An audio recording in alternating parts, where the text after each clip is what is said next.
Let's see. I think I'm on, guys. I've been looking at my screen here. So, can somebody tell me on the chat room if you can see me or hear me? Wow. Okay. I'm getting good stuff. Yeah. And yes, I have long hair. Yeah, I do. I think I'm on, guys. I've been looking at my Let's see. I think I'm on, guys. I've been looking at my screen here. So. Okay. I turned off a few monitors. So I just want to make sure before I start, I'm going to wait like 10 seconds because there's like a 10 to 15 second delay. So I'm going to wait like 15 seconds and then I'm going to say something and then I'll look at the chat and you guys say, yes, thumbs up, you can hear me. And if everything's good, we'll go.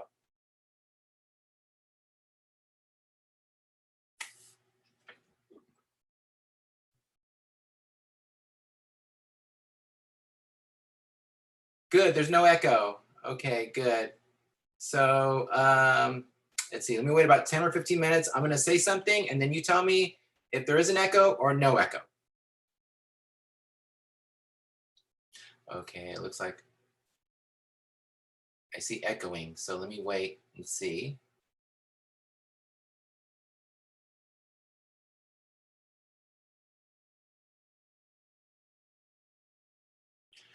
Good, okay, I'm getting a lot of thumbs up. So good. So with that, I'm gonna set up my camera here and put it in the middle. And that's it. So let me just hold on. Aaron, I think I'm good. Okay, good. So with that, guys, first off, I want to apologize for the technical difficulties. This is kind of all new to me. So I'm doing this through Zoom to use the share screen feature, but I'm broadcasting live to YouTube. So there's that link and connection, which is kind of off, and I had some trouble doing that. So in any event, I'm on. And first off, I want to say thank you guys for connecting with me and sharing this afternoon, the next 2.5 hours. And don't worry, if you guys want to go to another presentation, go for it, because this is going to be on YouTube for a while, for at least the next few months. So it'll be there. And this is going to be the first of 3. And today I'm going to be talking about story moments. So really quickly, I want to thank Bobby and Kay and Jim and Jamie and the whole Lightbox Expo team for doing this. I really appreciate it. I know we couldn't be there in person, but this is the next best thing.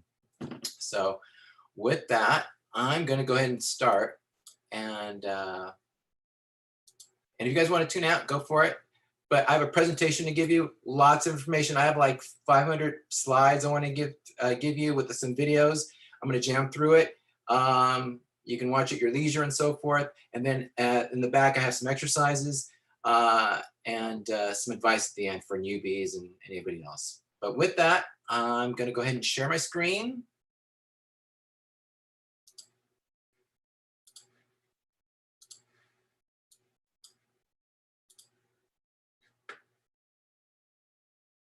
All right.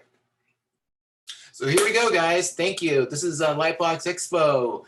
So today I'm going to be talking about story moments and stuff. Stuff is my catch-all for anything because I didn't know what to call it. So it's called story moments and stuff. So hello and welcome. So I'm going to tell you a little bit about myself, how I got into the industry, what I'm doing now, and what I hope to do later. So this is me when I was a kid. I am from California, but specifically I'm from East LA. And let me introduce you to my family. Actually, before I do that, East LA was a great place to live growing up. It has a bad rap and all, but I loved it. And East LA is predominantly a working class Latino, Chicano neighborhood.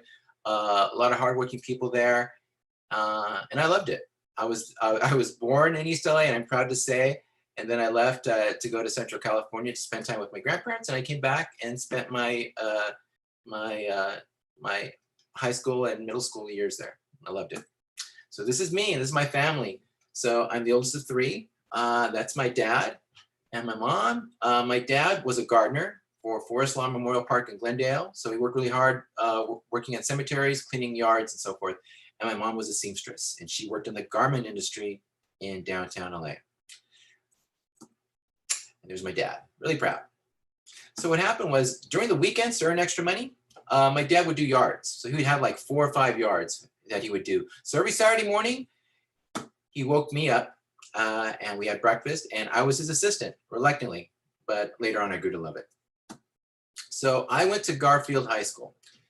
So Garfield High School is known in the movie Stand and Deliver. It portrayed Jaime Escalante, who was a really wonderful and awesome math teacher. And long story short, he was teaching calculus to, before was a high school that really didn't have anything beyond, as I understand, anything beyond algebra. So he taught calculus in hopes of a small group of students would take the AP calculus test. The AP calculus test was just this really difficult collegiate level test where if you passed it, you got like marks from 1 to 5, 5 being the highest, and you got college credit. So it's a great movie, and Edward James almost nailed Jaime Escalante. It was great. What little people know is that in the movie Angel, who was considered like the bad guy, he was actually modeled on my character, on me. And I am lying. I'm actually bullshitting. I actually played Pancho, the most confused guy who barely made it. That's more like me. So I graduated in 1984. And in 1984, the top movies were Beverly Hills Cop, Ghostbusters, The Karate Kid, Purple Rain, and Splash. You see how young Tom Hanks is? All right, top songs during this time were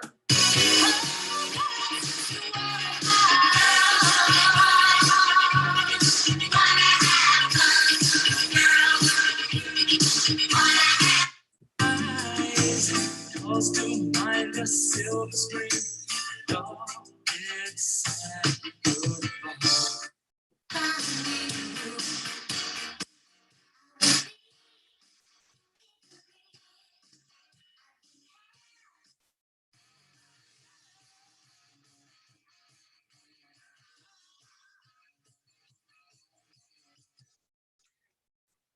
Anyway, the 80s were a great decade for music and for movies.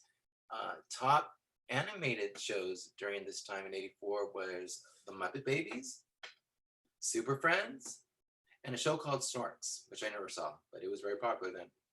But what I always gravitated towards was the vintage Warner Brother cartoons. Loved them, and I still do. So in 84, I went to UC Santa Barbara, the University of California, Santa Barbara, which was about 90 minutes north of Los Angeles. And the actual campus is in Goleta, California, which is 10 miles north of Santa Barbara, but it's called UC Santa Barbara. And it was a great school. It was known as a party school, but it was a hard school, and I loved it. So when I went to UC Santa Barbara, I was a math major. And the reason I took math or declared math was I convinced myself math was a safe major to do. And then later on, I was thinking about being an accountant or working in the sciences as a math major. I did this because I just thought I needed a safe job. So I approached math. What happened was I took math for 2 years. In the second year, I was taking engineering calculus and higher end mathematics and so forth. And during a final, I took, there was 8 questions. I looked at it and I had an epiphany. And the epiphany was, I should not be here. I realized math was not for me. So I got a bad grade. I got like an F, and I got a letter from the dean. And then all my friends said, hey, yeah, just go to the dean. Just tell him, you're going to change majors and so forth. So I said, okay. So I went to the dean that following semester, and he didn't want to hear it. He kicked me out. So I went back to East LA, and I took odd jobs just to help pay rent. Because, my mom and dad didn't have a lot of money, so I wanted to help them as much as I could. So I did odd jobs, worked in warehouses, I was a clerk and so forth. I did anything just to help pay rent. And I was depressed. And I was depressed because I was comparing myself to my friends who had gone on and had graduated, who were doing really well. I mean, some of them were starting to buy houses and cars, and they were on track to what they wanted to do. And me, I didn't know what I wanted to do. I mean, I was back home in East LA and I was depressed. So what I did was I went to East LA College, and every Wednesday from 7 to 10 at night, I took a life drawing class. And I did that to cheer myself up. And those 3 hours in that week, every Wednesday night, was a saving grace. I loved it. So what happened was after 3 years, I had enough credits to go back to UC Santa Barbara. And it was there that I declared myself a studio arts major. A studio arts major was the kind of like the equivalent of a fine arts major, you know, a little bit of sculpture, fine arts, painting, drawing, and so forth. While I was there, I worked for the school newspaper, the Daily Nexus. That was an awesome experience. I met my wife there on my senior year. That was awesome. And I graduated. I graduated when I was 25 years old. So I was really happy. I finally did it. So what happened was about this time, the Lion movie came out.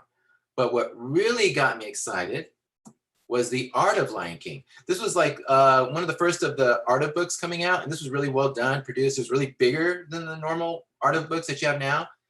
And I had an epiphany looking at this. What I got excited about was all these rough, loose drawings that I saw on the pages. And I had a disconnection formally because I thought animation was fine line drawing. But I had an awakening, like, oh my gosh, there's so much more to it. There's like the rough drawings and the sketches and all this rough stuff that had energy and meaning. And that's what got me excited because my art kind of resonated to that. So I was just really excited. And I said, you know what, I want to do that. At this time, I was working for the gas company in downtown LA. And during that time, during the Art of book, there was a whole bunch of credits, and I saw one of the artists, Tom Enriquez, and I was like, oh, okay. So what if I give him a call? And I got to tell you, this was before email, so you had to cold call people. So I called the switchboard operator at Disney, and they connected me to feature animation, and finally, they connected me to Tom. And to my surprise, he picked up. So how it went was I called him, and then he answers, hello? And I'm like all nervous and excited. I'm like, hi. And then we were there for like a good hour, and he was talking about what he was doing in the industry and how exciting it was and how, you know, they have the opportunity to craft stories and do all these drawings and so forth. And I got really excited. What happened was, this was during my lunch hour. And then I realized as the hour passed, I was like, oh gosh, I got to go back to work. So I told Tom, sorry, Tom, I got to go back, but thank you so much. So Tom was really nice. Then I hung up and I was happy. And I was happy because I finally connected to somebody in the industry, and he had such nice, encouraging words. And I just felt like, yes, I could do it. So what happened was I had called all the studios at this time. And for 2 years, I called everyone. No one gave me the time of day. I would take storyboard tests and I got rejected. I got, my storyboard test didn't mean anything. And so, I just got my portfolio together and just kept applying and applying. And one day, after 2 years, I got to know the switchboard operators at all the studios. And this one switchboard operator, I wish I knew her name, but she told me, have you heard of the storyboard training program at Disney TV? I said no. So she sent me a test. So I got the test. And one weekend, on Saturday morning at the gas company tower, I went up to the 30th floor, and I went there because I knew nobody was there. And it was a Saturday, and I think it was like 5 in the afternoon. And I was there till like 1 in the morning or something like that. I took the test. So I was there. And the storyboard test was basically a 1 page from The Little Mermaid, and there was a model sheet of King Triton, Ariel, Flounder, and there was a layout of a Spanish galleon. And basically, it was a talking heads moment. You know, there's not a lot of action. They were just talking, and there was a moment where I think King Triton was mad at Ariel. So there I was taking this test. And I wanted to give up because I didn't know what storyboards were. The only thing I knew about storyboards was looking at the art of pages. I knew there was like, this image progressed to that image and so forth. But what I did was I wrote on a piece of paper, how bad do you want it? And I put it in front of me. And the reason I did that was because this test was kind of like the closest thing to really kind of, getting into the industry. But I really wanted to give up. I wanted to give up a lot because I thought, why am I doing this? I don't know what I'm doing. But I just kept looking at that. And I said, just do the best you can and go for it. Well, I turned the test in. And about 4 months later, I got a call. And they said, you made it. So on October 6th, 1997, I got into the storyboard training program. There was 9 of us. I was one of 9 people from across the country. And basically, It was great. It was art school, kind of meeting film school, and it was basically a one-year program where they paid you. At this time, 1997, you got paid $850 per week, which was awesome. And basically, you took live drawing classes, storyboard lectures, film studies, anatomy lessons, acting and improv, and you were mentored by professionals who would teach you storyboard. And the whole program was based on them teaching you storyboards, kind of in the Disney way. And at the end of the year, they would hire you. And it was awesome. And this was October. So what happened was during Christmas break, we come back in January, and they kind of brought us all together in a room, and they said, well, we have some bad news. We have to kill the program. And what had happened was during this time, Hunchback of Notre Dame had come out, and it wasn't making the box office money that Lion King had made. And I think before that, Pocahontas was out, and it didn't make it as much money as Lion King either. So what happened was Lion King was such a fluke. Like, I guess everyone thought, oh, we can make billions of dollars in every movie. But apparently this scared the studio. So they were cutting back everywhere. And one of the casualties was the training program. So what happened was there was 9 of us. They can only keep 2 of us. So out of the 2, I was number 3. And I thought this was it. It's like I came so close, and I came so close to my dream, and I can't make it. What happened was one of the directors of the program, his name was Larry Johnson. He went up to bat for me, and he went up to management. And he says, give this guy a chance. So what happened was on the next week, I found myself on Pepper Ann, and it was awesome. They said, you're going to be a storyboard revisionist. And I said, great. I didn't know what a storyboard revisionist was. At this point, we didn't even really do too many storyboards in the training program, but I didn't care. I was 31. I was in the industry, and this was the start of my career. So there I was, and I learned on the job. So from Pepper Ann, I jumped on to Kim Possible, and this is some of the work I did.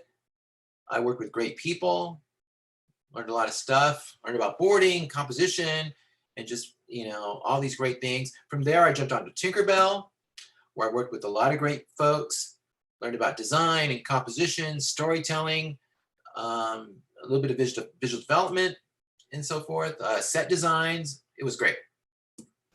From there, I worked on Kronk's New Groove, Fox and the Hound 2, Brother Bear 2, some other work I did for them. It was great. The thing about Disney Toons, I have to say, it wasn't, we really didn't produce the best, production looking stuff, but for me, it was one of the best experiences I've ever had because it was a training ground. I was working with people who were coming from features, and I was learning a lot. And it was a quick and fast-paced production, and I just loved it. I absorbed it. I soaked it in. But after Disney, I went over to Stars Animation, and not many folks have heard of Stars Animation.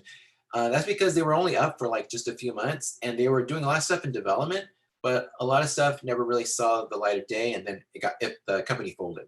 Or I didn't get folded. I think it's around for a while, but they scrapped the department. But one of the things I worked on was Me, Margaret.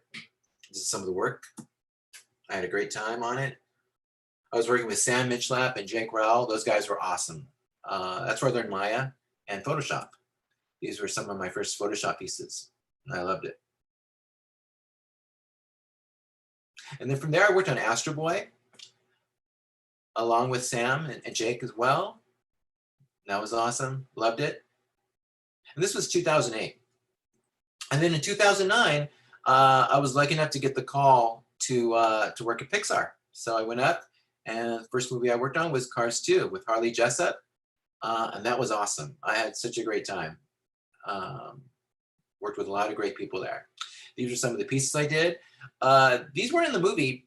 For Cars 2, they originally had a lot more races, but the story had changed, and I think originally we had 6 races, and then they just narrowed down to 3. But at one point, one of the races was going to be in Germany through the Black Forest.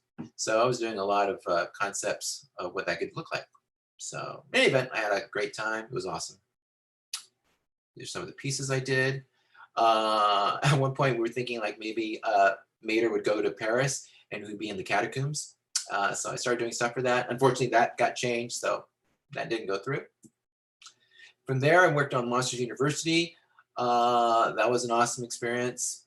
Worked with great people like Robert Kondo, Daisesumi, Ricky Yerba, and a whole bunch of other folks. They were great. These are some of the pieces I did. I did the living room for their fraternity. I also did the basement where they did the initiation.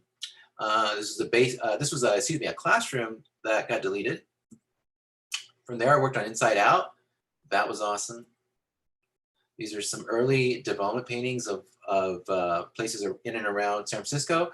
This was based somewhere up in North Beach as you're heading up to Coit Tower. There's some early other set designs. Her backyard, Riley's backyard. This was an early painting for Dream Theater. Here's a sketch for what that might look like. And then I was lucky enough to work on Coco. Coco was an awesome experience. So there this was like my first character design kind of gig, because I was normally used as a set designer and then storyboards, but we were brought on. It was a team of us, and it was just amazing people, awesome people, and working with Harley, and we just all had a crack at doing like early exploratory character designs. And these aren't really based on specific characters in the movie. These are just like generic characters of musicians and skeletons and just background folks. But it was great. We were just basically, our direction was just kind of explore the look and the shape of these characters, explore if they had clothes on, explore both sexes, male and female, young and old, do they have facial hair, find ways to find how they can emote and express, and see how many ways we can get like variation of shape. So these are all loose and crude, but I have so much fun. I learned so much. It was awesome. It's one of my paintings I did when Miguel was leaving the church. And so what happened was 2014, I got laid off from Pixar, and it was a blow to me, because I actually thought I was going to retire there, or just stay, at the very least, stay there a very long time. And I loved it there, and I met so many great people. But unfortunately, I think it was a business move and so forth. They laid off about 50 folks, and they laid off 5 from the art department, and I was one of them. So I was pretty much, not devastated. I was just kind of like, what am I going to do? What am I going to do? So me and my family were ready to go back to LA. And we love LA. We're from LA. But we were making roots in the Bay Area. My daughter was starting school, and we were loving it. And we were like, well, maybe we can give it a go. Maybe we can work remotely, and I can do freelance. So I talked to 2 great friends of mine, Pascal Campion and Steve Sober. And they were really great friends, great buddies, still are. And they both kind of told me, like, you can actually make a living working remotely, and just, it's a matter of just kind of keeping on radar and so forth. So I did. And one of the first jobs I took after Pixar was the Angry Birds movie. And it was a blessing. I loved it. I was working with Clay Cadis and Fergal Riley and Pete Oswald, and it was awesome. So I did this working from home. And I did set designs, early paintings, and it was such a fun project and such a great experience. And I loved it. I have to express here, the first 9 months on the project, I hated it. Not the project, but I hated the experience, because, and I'll just say this really quickly, I was working from home, and time management was based on me. When I was working for a studio, we had production managers who could help us lay out the schedule. But now everything fell on my shoulders. So I had to create my schedule and so forth. And that's a really hard thing to do if you're not used to it. So the first 9 months was actually more or less for me, aside from doing the work for the movie, was managing my time and how to make the best of it. But I realized after a while that I loved it, and I loved it for a lot of reasons. 1, I had more time with my family.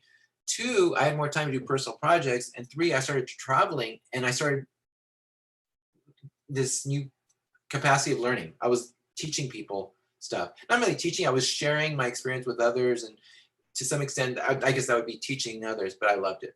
So anyway, I'm gonna talk about that later. So anyway, these are more sets I did. I'm gonna just quickly go through this. I'm sorry, I have to make up time. But this is some of the stuff I did. I did vehicles. I worked for Google doing a VR project. That was awesome. It was a great experience working with Tuna Bora and the whole team there. That was awesome.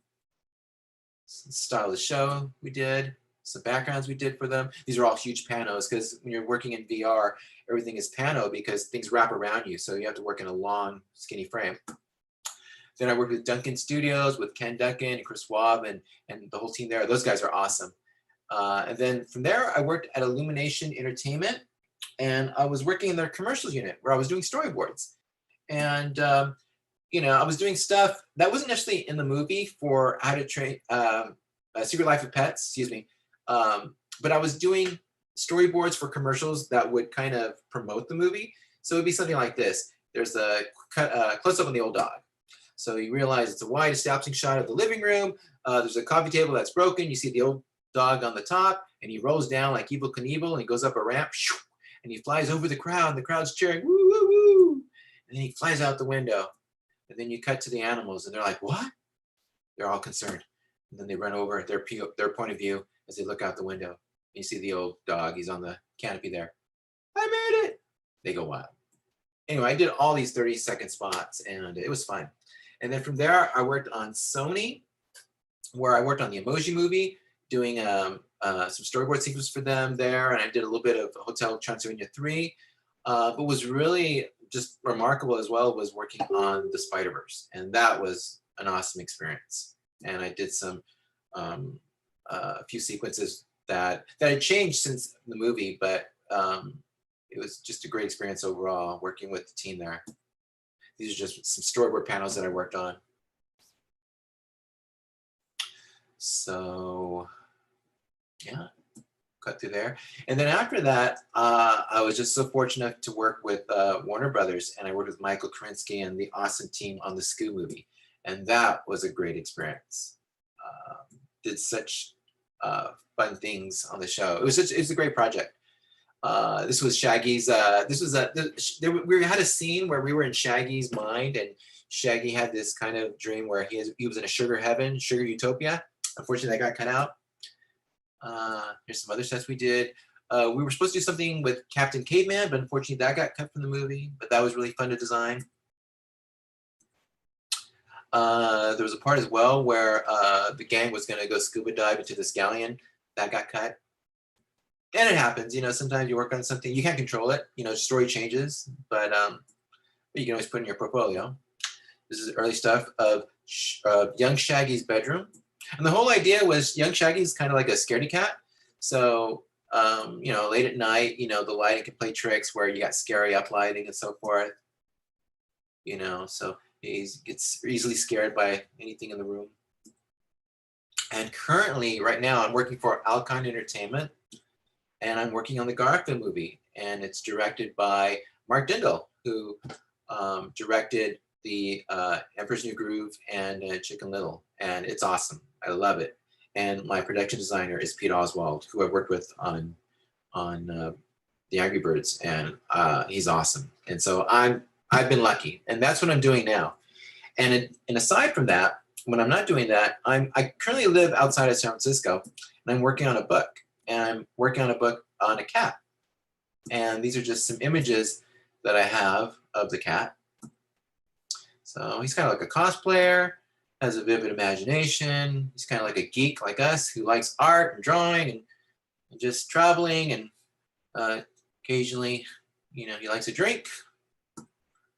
He likes to go to museums and draw and so forth. And these are just other characters I'm working on. But anyway, this is a book I've been kicking around, and I'm hoping to finish very soon. Some early story moments and so forth. So yeah, so aside from all that, I've just been very lucky, like I said, to travel. And I talked to a lot of schools, a few studios around the world. I've been so lucky enough to go to Viborg, Denmark, and go do classes for the animation workshop. This is such an awesome school in this beautiful little place like it seems like in the middle of nowhere, but it's such a great school. As well, I've done stuff for Bobby for Schoolism, just doing like workshops all over the world. And that's been awesome. And I've also gone to Italy, and I've talked to the Nemo Academy there. Those guys are awesome. Luca and Francesco and the whole team there. Those guys are great. So that's what I've been doing on the side. I've been lucky enough to travel and teach and talk and share. So that was just a long version of where I came from, what I've done, and where I'm doing now. So I'm going to talk into story moments, and you know what? I just remembered. I'm going to stop sharing, if I may. And I just realized, it's funny. While I was doing the story moments, I came across this story that I was gonna that happened to me and my family like about 5 years ago. So what happened was, bear with me, but it's kind of funny. So I remember when I was working at Pixar in Coco, it was like a Friday night, and there was a deadline. We had to turn something in for the next day because we had for some reason, I think the modeling had to do it. So I was up on a Friday night. I was up to like 2 or 3 in the morning. There was a thunderstorm. You could hear the rain and the thunder. It was kind of eerie, and I was working on this kind of like eerie set at the time. So anyway, it was late at night, and so I go to bed. I'm really tired. So on Saturday morning, I woke up late. I slept in, and what happened was sunshine was hitting my face, and I was like, oh, what's that? So I opened the windows, and the sun was out. It was a beautiful day. Like after a thunderstorm, it's all wet and scary, and the next morning everything's crisp and clean, and the sidewalks are wet, and everything just seems so blue. So that's what happened. And I just smelled eggs, bacon, and chorizo. And I love chorizo. If you guys don't know what chorizo is Mexican sausage with scrambled egg mixed in, and I love it. So I smelled that. And so I woke up. It must have been like 11 or 12. And I woke up out of bed, and there I was looking at my wife and my daughter, and they had just made breakfast. And I was so happy. I was like, oh, there's nothing like waking up and breakfast is waiting for you. So I wake up and I go to the kitchen.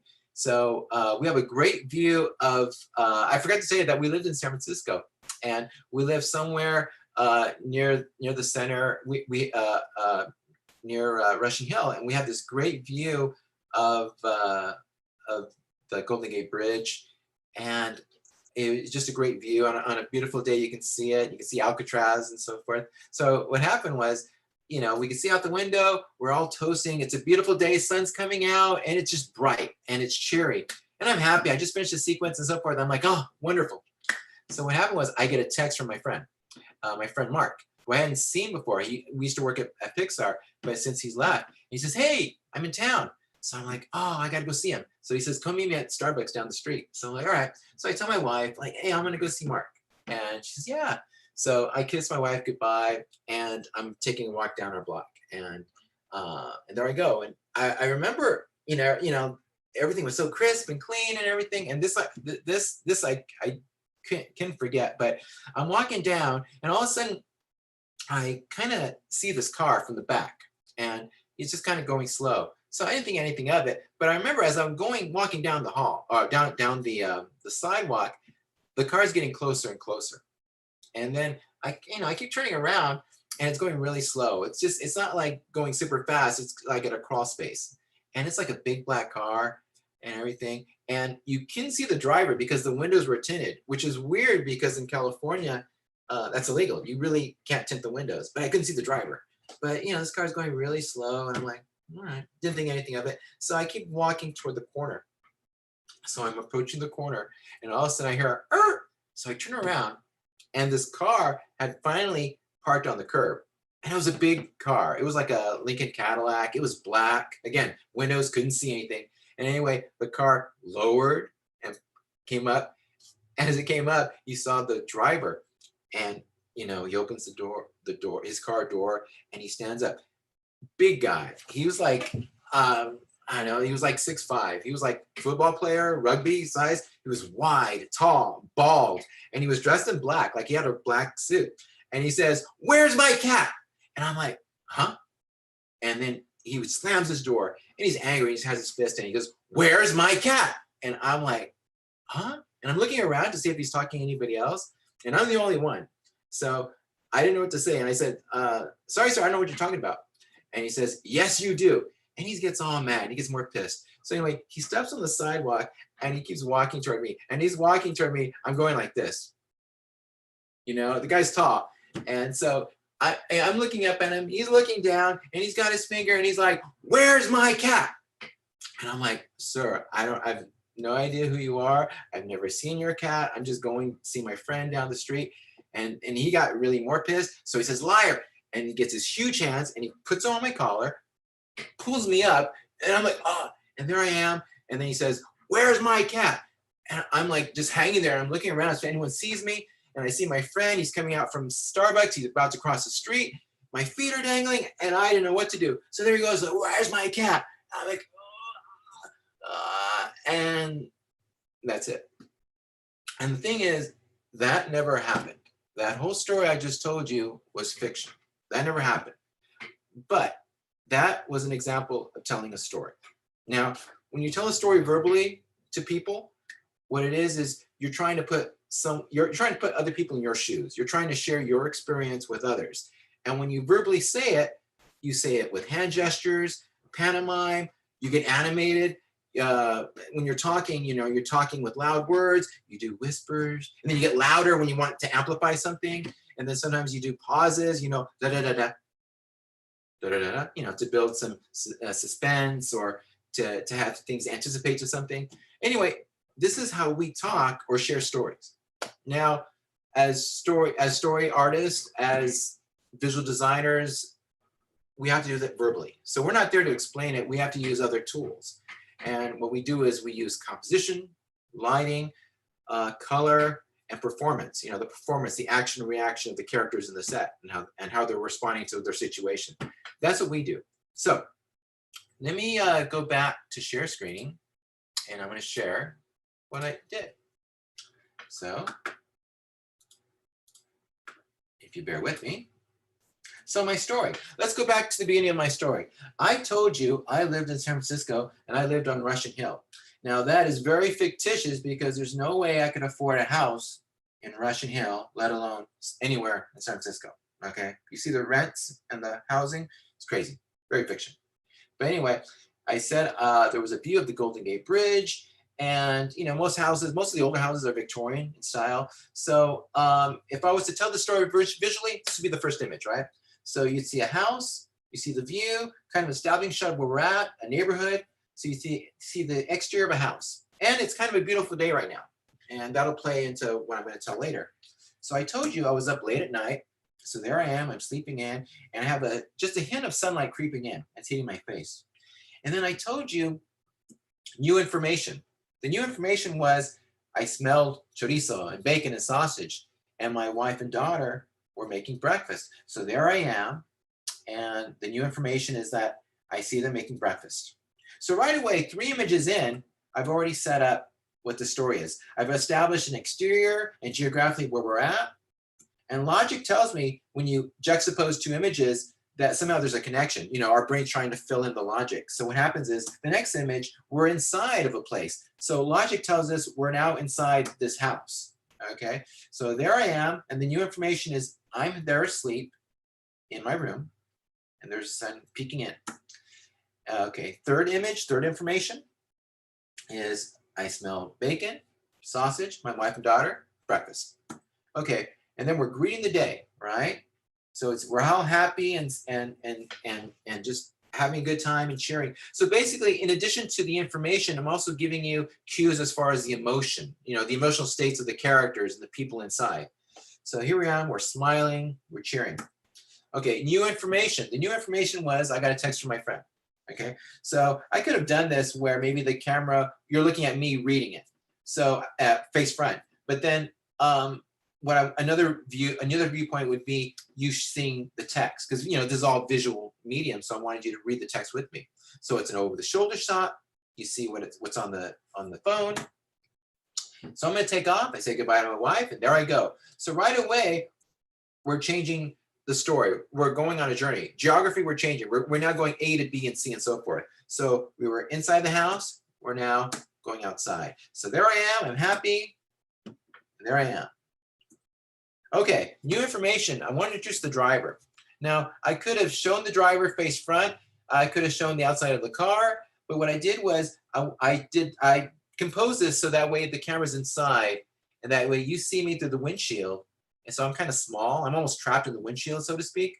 And then I want to get a hint of the mood. And basically, the hint is I want to create some mystery with this driver, and he's not too happy. So basically, the one composition I chose was doing this. You could see him through the rearview mirror, where he is not too happy that I'm ahead. So now here's this two shot, and I'm building more suspense here. The suspense is you, the viewer, know that the driver is behind me, but I still don't. So there I am, I'm happy, and there's the guy, and he's creeping. Okay, so now I'm building a little tension and conflict here. Now I'm aware of the car. I turn around, and my mood has changed. All this time I've been happy, right? But now I'm like, huh.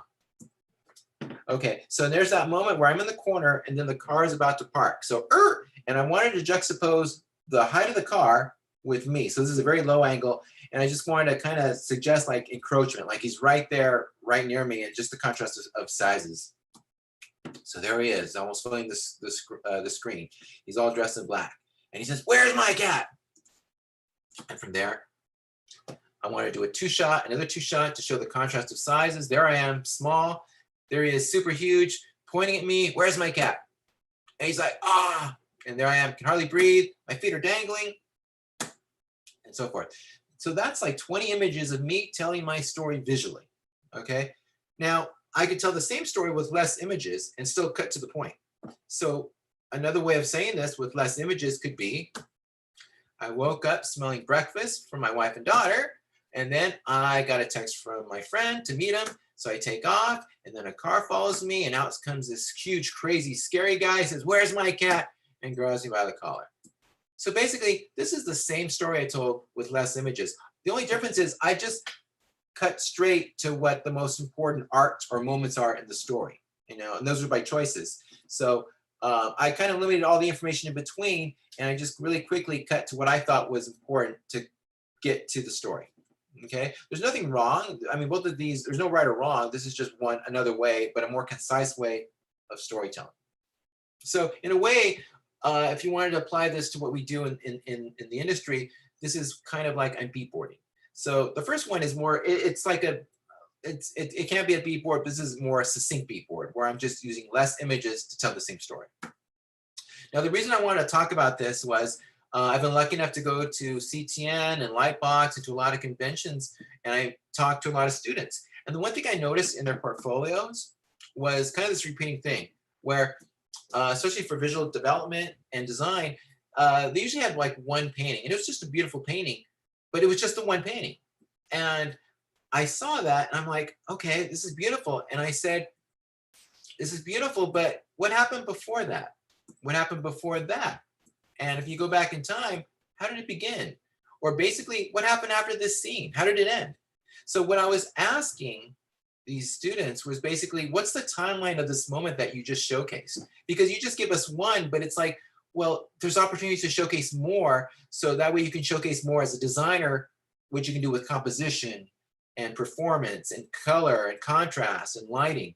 So I was asking for progression. I was asking for progression of story, progression of action, a progression of emotion. So basically, for an example, say we wanted to say, cut to this scene here, and we wanted to say, have that liberty to move the camera around. So that way within this scene, we can see different camera angles and possibly create different points of view, different angles, different scenarios, different possibilities. So here's this one starting angle, and say we do over the shoulder over the dragon looking down at the hero, okay? And this way we can amplify that the hero is so small and he's almost insignificant, just almost really, the odds are against him. Or what if we do the camera over the shoulder of the warrior, and then, again, we can play up the scale of this dragon, really huge. We can get poetic and we can start doing a two-shot, same over the shoulder, but now we can play with reflection, and we can just kind of, showcase little beautiful opportunities to showcase the same thing. Maybe we can cut to close-ups of the characters, so that way we can see them thinking, reacting, and we can show on their face, and maybe there's a moment of determination, or they're worried, or they don't, what they're thinking about. Maybe we can get creative, and we can compose our characters within spaces, negative spaces, in a way, use it as a metaphor as though they're entrapped. They have nowhere to go. Maybe, see, all this time they've been in a standoff, right? But maybe we have points of action, things that are happening, where maybe there's a burst of fire, there's a fist being thrown, something being, something happening. Maybe the chase has begun. Maybe we have that high impact moment between the two where the soldier has to hurl his sword and finally kill the dragon. And here I'm making dramatic because in the back I have this lightning shooting out to make it and to play out the whole moment. And then there's that moment of defeat where maybe the dragon's dead and you see his head in the foreground, the scale of the head, and on the top you see the victorious warrior and he's looking down. Maybe he's closer to camera. Or better yet, maybe he's now on top and we're kind of making him bigger than the dragon now. And we see blood, he's now defeated the dragon. Anyway, these are just opportunities as a designer to showcase composition and lighting and things happening within this situation. Okay, another way to do this is, and we've kind of done this like within this scene, but what if we want to expand this and we want to showcase a bigger story? What if we want to go, say, the beginning of this, how the story might have opened up? Let's say that we cut to a small village near a seaport, and everything's very pastoral. We have sheep grazing and cows. We have small huts. So we're showcasing this village of agrarian farmers that are living in peace. It's kind of like very much like Burke was on How to Train Your Dragon, just kind of a village like that. And then all of a sudden, here comes this dragon. Comes in and you see the huts are on fire. And by the way, these are really roughly and crudely drawn.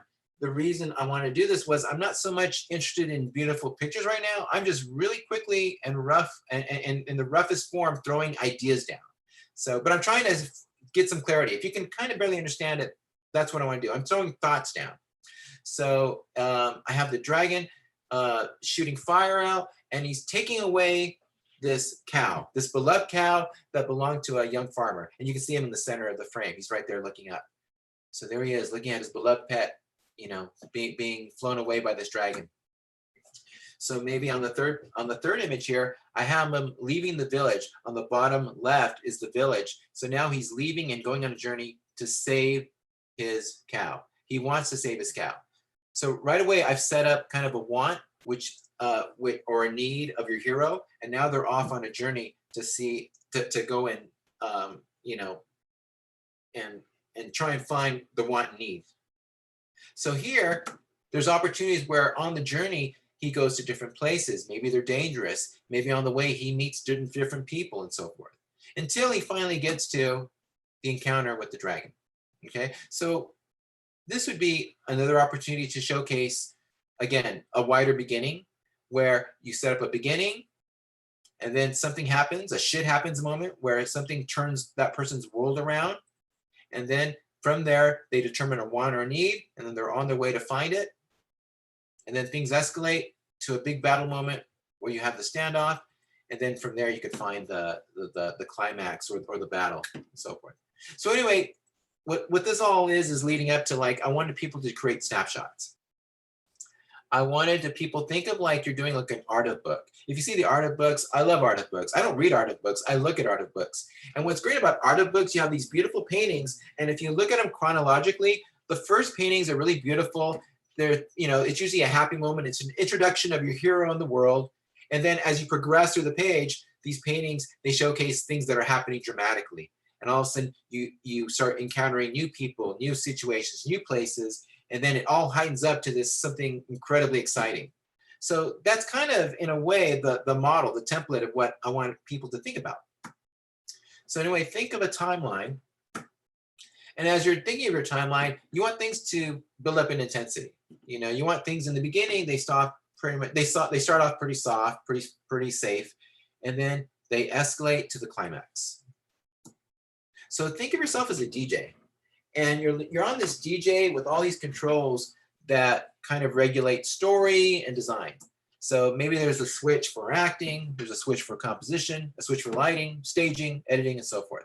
So there you're at, and then you're playing around. So you don't know what these controls do yet, but you can play with one. Say you play with one button, and it has like this one thing it can do, like boom, boom, boom, boom, boom, boom, boom, boom. Then you get another button, and then you go boom, boom, boom, boom, boom, boom, boom. So when you go back and forth, you can feel the contrast and what they sound to each other. Then you bring in a third button, bum, bum, bum, bum, bum, bum, bum, bum, bum, bum, and all of a sudden you get to see how they sound together. And then you're there as a DJ, you're getting more bold and you can experiment more. And all of a sudden, when you get to know what they can do together, you get more confident and you can start making music. And from there, you can start creating different tempos, build-ups, create drops. You're starting to now control and manipulate how things build up and emotionally and how they can escalate. And that's what you want to do with your pictures. So what are the components of my story? Well, I'm trying to show information with emotion, all to build an experience in the most basic terms. So as an artist, again, you want to show opportunities to showcase as a designer, and as a story artist, your contrast and storytelling. So you can do it in a short format, which would be like a scene or a sequence, like I did with when the warrior was battling the dragon, or you can go for a longer format. Like think of the whole story, like the beginning with the village, and then he travels until he gets to the standoff. So again, it's verbal to nonverbal. You're not there to explain things. You have to show them in nonverbal means. It's all visual. So let me quickly tell you, what is story? So story, in the most basic, simplest terms, story is a journey or adventure where you go from A to B, and there's a lot of things that happen along the way. Okay, there's more to that, but I'll explain later. Story moments are like snapshots of your adventure. Okay, so I'll talk a little bit about story and film structure. So, there's a beginning and a middle and an end, but more importantly, there's a want or need that's established that starts the journey. And let me explain that through story structure. So story structure is basically the parts or the structure of a film. And this, this can be told through these parts. There's an exposition part, there's an inciting incident, progressive complications, a crisis moment, climax, and a resolution. So I'll just briefly explain what these are. Exposition is pretty much the introduction of your hero in his or her world. So, and as well, you're basically laying there the rules of the universe. So you're kind of setting up maybe where they're at, what they do, the situation in their world, and so forth. Maybe, maybe his family, maybe his friends, and so forth. The inciting incident is when shit happens. Now, shit happens can be good shit or it could be bad shit. Good shit could be like, oh, this is guy, he's in high school and he's kind of maybe socially awkward, kind of shy. And so he goes to a party with his friends and all of a sudden he sees a beautiful woman and he's like, oh my God, who's that? So the inciting incident is basically, who's that? He has to know who that person is. And maybe throughout the story, he tries to find who that person is. Maybe he's socially awkward. So that could be a debilitating thing where he has to overcome to try and meet who this person is. And maybe there's things along the way that prevents him. Like maybe, there's a language issue. Maybe she has to move. Maybe she has a boyfriend. I don't know. Maybe, he's kind of like Karate Kid. She's rich, he's poor. And then there's these kind of things that these things that they feel like they can't connect and so forth. Anyway, that's just a possibility. That's good shit. Bad shit could be like, well, maybe wherever you're at, you're in your city, in town, and you're at school, and then all of a sudden things are happy, and then in the middle of the day, a big meteor hits, blows things up. Everything's on fire. There's ash falling from the sky, and there's huge destruction and fire. So basically, your want and need is staying alive, and just to amp up the moment, just to showcase that you have to be somewhere, maybe you have a pet at home, and they're alone. So now the want and need is to go race back home and make sure they're okay. So there's a little journey there. So now you have to overcome fire and maybe broken roads. The communications are down and so forth. Anyway, that's another way. Meteor hits. It could be a self-debilitating condition. Say like in The Theory of Everything, where Stephen Hawking, maybe he's when you show him young and he's at the prime of his life. He's a young scholar, bright genius, doing this paper. He's about to discover these new and exciting new theorems and so forth. But all of a sudden his condition, his physical condition is really challenging what he can do. So throughout the movie, he has to deal with that. So again, there's many ways, many conflicts, many inciting incidents that can happen that can propel the journey and establish a want or need. Now, the progressive complications are all the shit that's in front of you that makes it harder for you to overcome or establish or want or get to the need or the want. A crisis moment is usually when the hero, he or she overcomes self-doubt and they can progress. The climax is the big battle, and the resolution is the new world order. What happens after that? Do they live happily ever after? Okay, so basically this is all based, this can all be used as a story spline, where in a story spline, you're creating prompts for causation, for things to happen. So once upon a time, and then every day until one day, and because of that, and because of that, and because of that, until finally, and since that day, the moral of the story is. So basically, these are just prompts that kind of mirror what you were learning in story structure. You know, once upon a time and every day could be your exposition. That's like the introduction of your hero and his or her world. Until one day is that big exciting incident. You're establishing there the big thing that rocks a person's world, and from that you can get a want or need. And then because of that, those are all the things that make it harder for your hero to get what they want. Until finally is that moment where maybe the hero has to make the choice, and then they finally you know, look at their obstacles head on, and then they have the big battle, big moment of truth. Then there's the resolution, and since that day, and then the moral of the story. That's the theme of the whole story. Once all the things are presented. So think of story structure as like a movie trailer. Okay, again, it intensifies and it gets to the climax.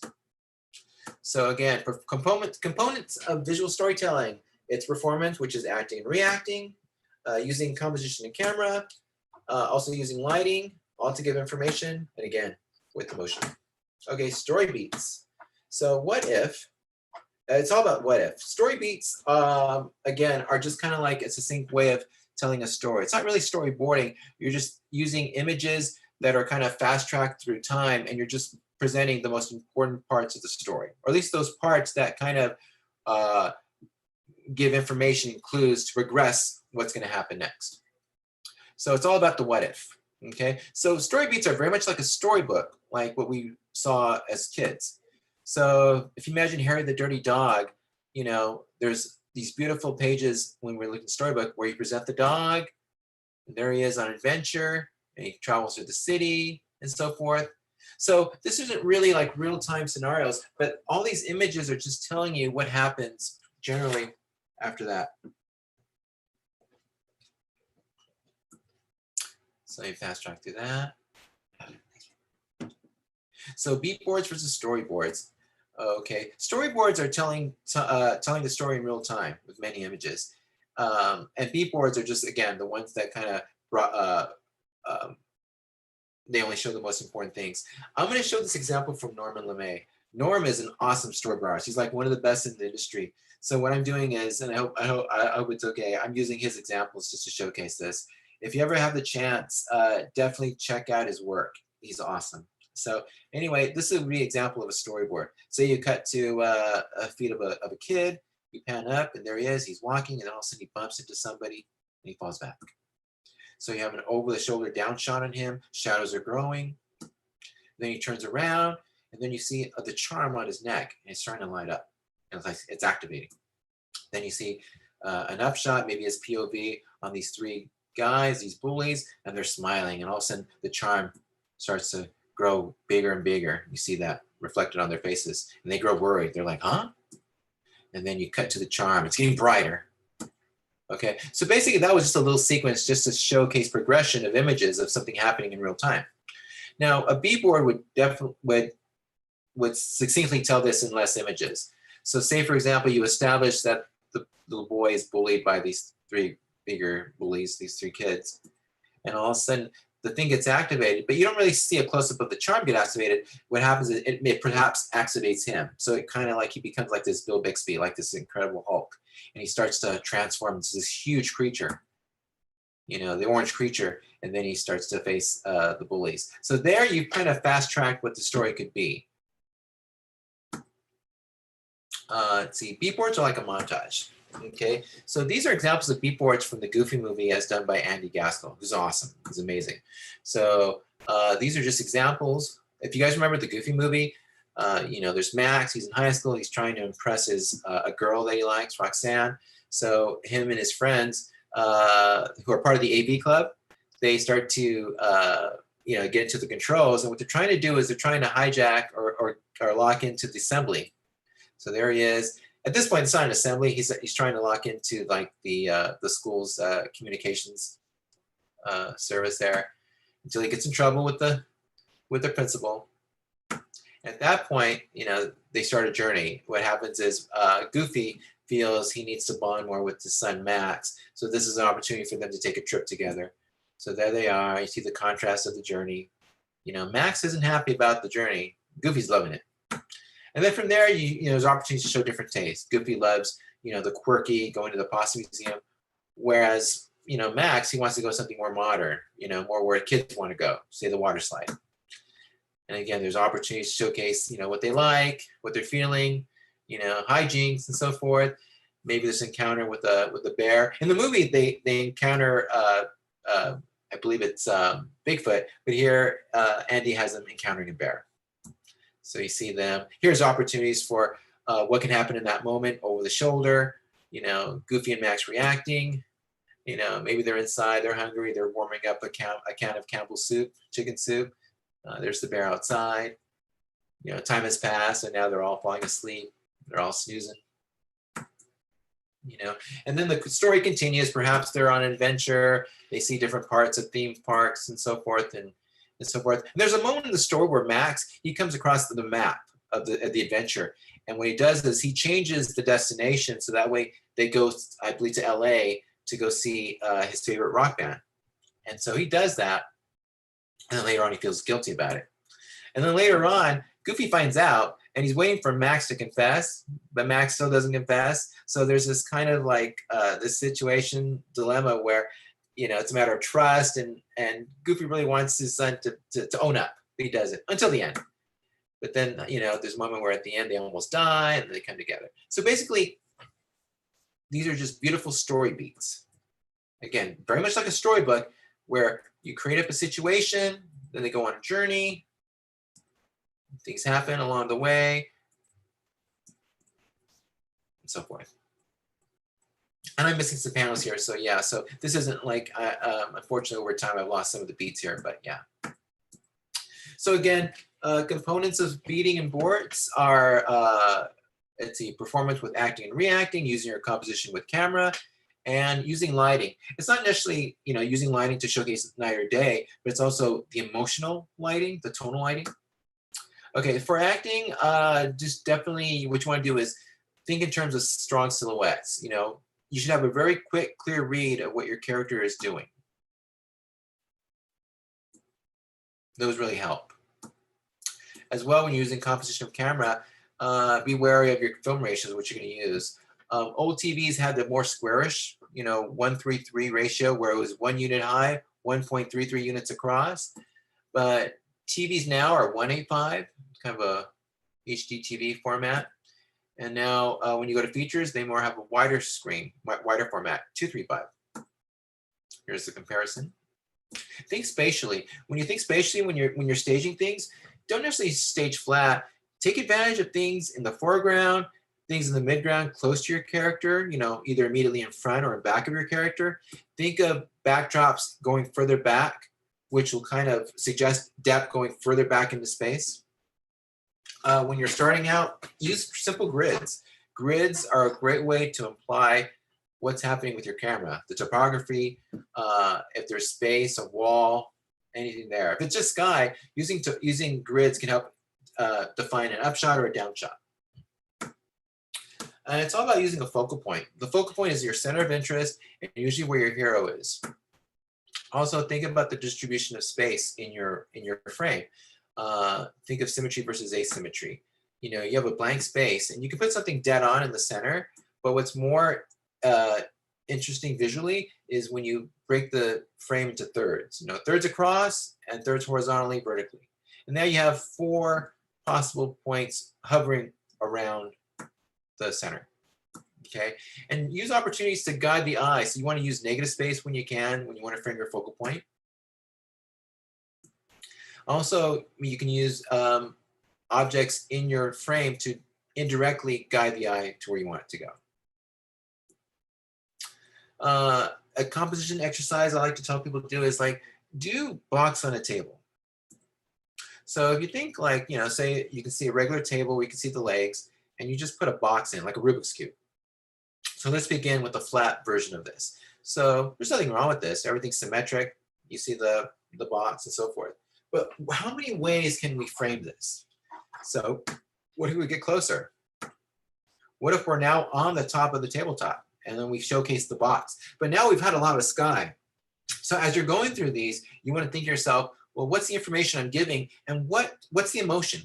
You know, what could this possibly be, you know, metaphorically? So maybe this is just, you know, a low angle, and now the box is looking up at the sky. So this could be a nice quiet moment. And based on the context of the moment, this could be like, with a lot of sky, you're showing the insignificance of this box to the sky. It all depends on what you're trying to say. There's no right or wrong. This is just another play on that, but now you're kind of squashing the sky and you're building up more area on the ground. Maybe you have the box symmetrically centered. So now he's kind of in command.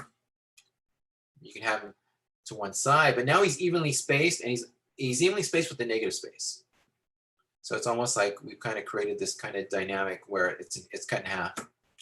Maybe he's slightly coming in and out of space. So maybe he's like peeking in. And then, you know, with size frame, you can create different ways of how to showcase this. Maybe the camera's low, looking up. So now this little box that was on a table now looks like a huge building. And with lighting, we can create different ways of how we feel about that. It could be ephemeral. It could be, you know, graphic. You know, you got backlight, make it more dramatic, make it glowing and magical. You know, you can suggest temperature, haze, clouds, and so forth.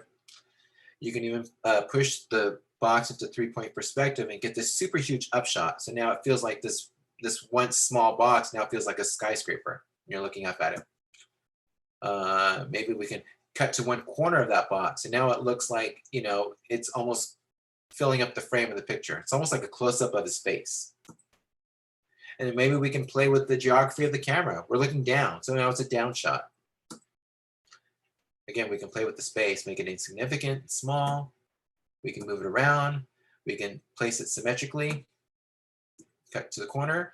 Maybe we move the camera so it's below the table. So now we see the position. Maybe the box is toward the edge. Okay, now we've created this kind of dynamic where things can happen. You know, things are on edge. So now things are kind of anticipating. You know, it could be kind of like, oh, is it going to fall? Is it not?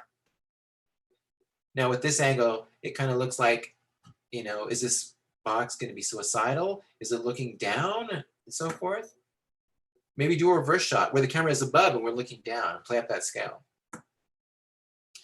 Maybe we have the box symmetrically even, looking at it, angled.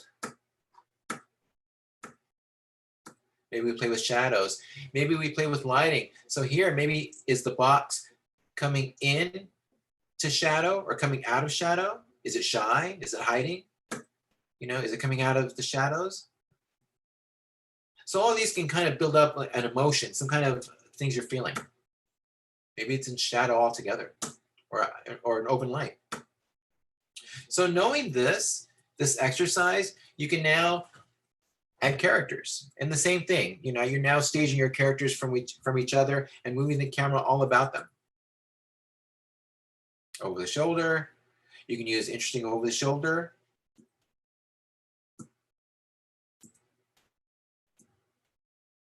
We can provide intimate points of view. Here's an example of a big monster versus a little boy. So again, we can just move the camera around and see what opportunities we can do as far as composition and feelings we can get.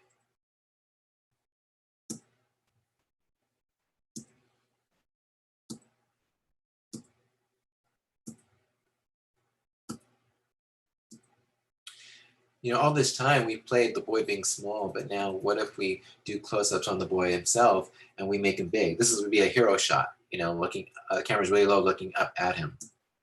And he's still defiant. You know, maybe the shadows are growing over his face, but he doesn't care. He's still defiant.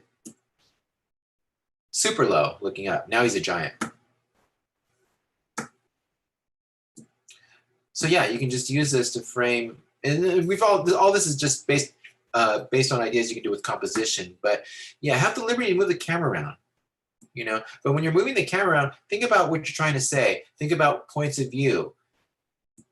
You know, is it a standoff? Is it you're looking down? Is it a discovery? Is it revelation? And so forth. Think about points of view. So a character that's really small, you're going to have a lot of camera angles from low looking up. Think cinematically. Draw inspiration from those old Viewmasters slides that we had as a kid. Those are really cool. They were very cinematic. You know, things were just kind of in this very small diorama, and they had just a really beautiful cinematic flair to them.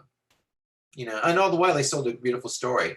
And these were kind of like story beats. You know, they just kind of like they were very much like a storybook where they established something, and then you go to this and this and this and so forth. So when I started out in the industry, you know, I was started storyboards, but I would go and I would check out the library that the Disney TV animation would have, and I would check out these old storyboards and layouts, and I discovered the work of Paul Felix, and he was just an early inspiration as to, you know, what got me excited about this. And what I learned about Paul was, you know, he was a location designer for a lot of these TV shows like Aladdin and so forth. But what he did was when he was trying to figure out the background design, he would put characters into them, and he would start creating these little story moments. So he was not only becoming a background designer, he was thinking of the character in context with the background, and he was like a cinematographer. He was moving the camera around, thinking of the possibilities, what this would look like. So he just had a more broader sense of his set, what he was designing. And I would look at these and I'm like, oh my gosh. And these felt like you were looking at a storybook or pretty much like clips of a movie.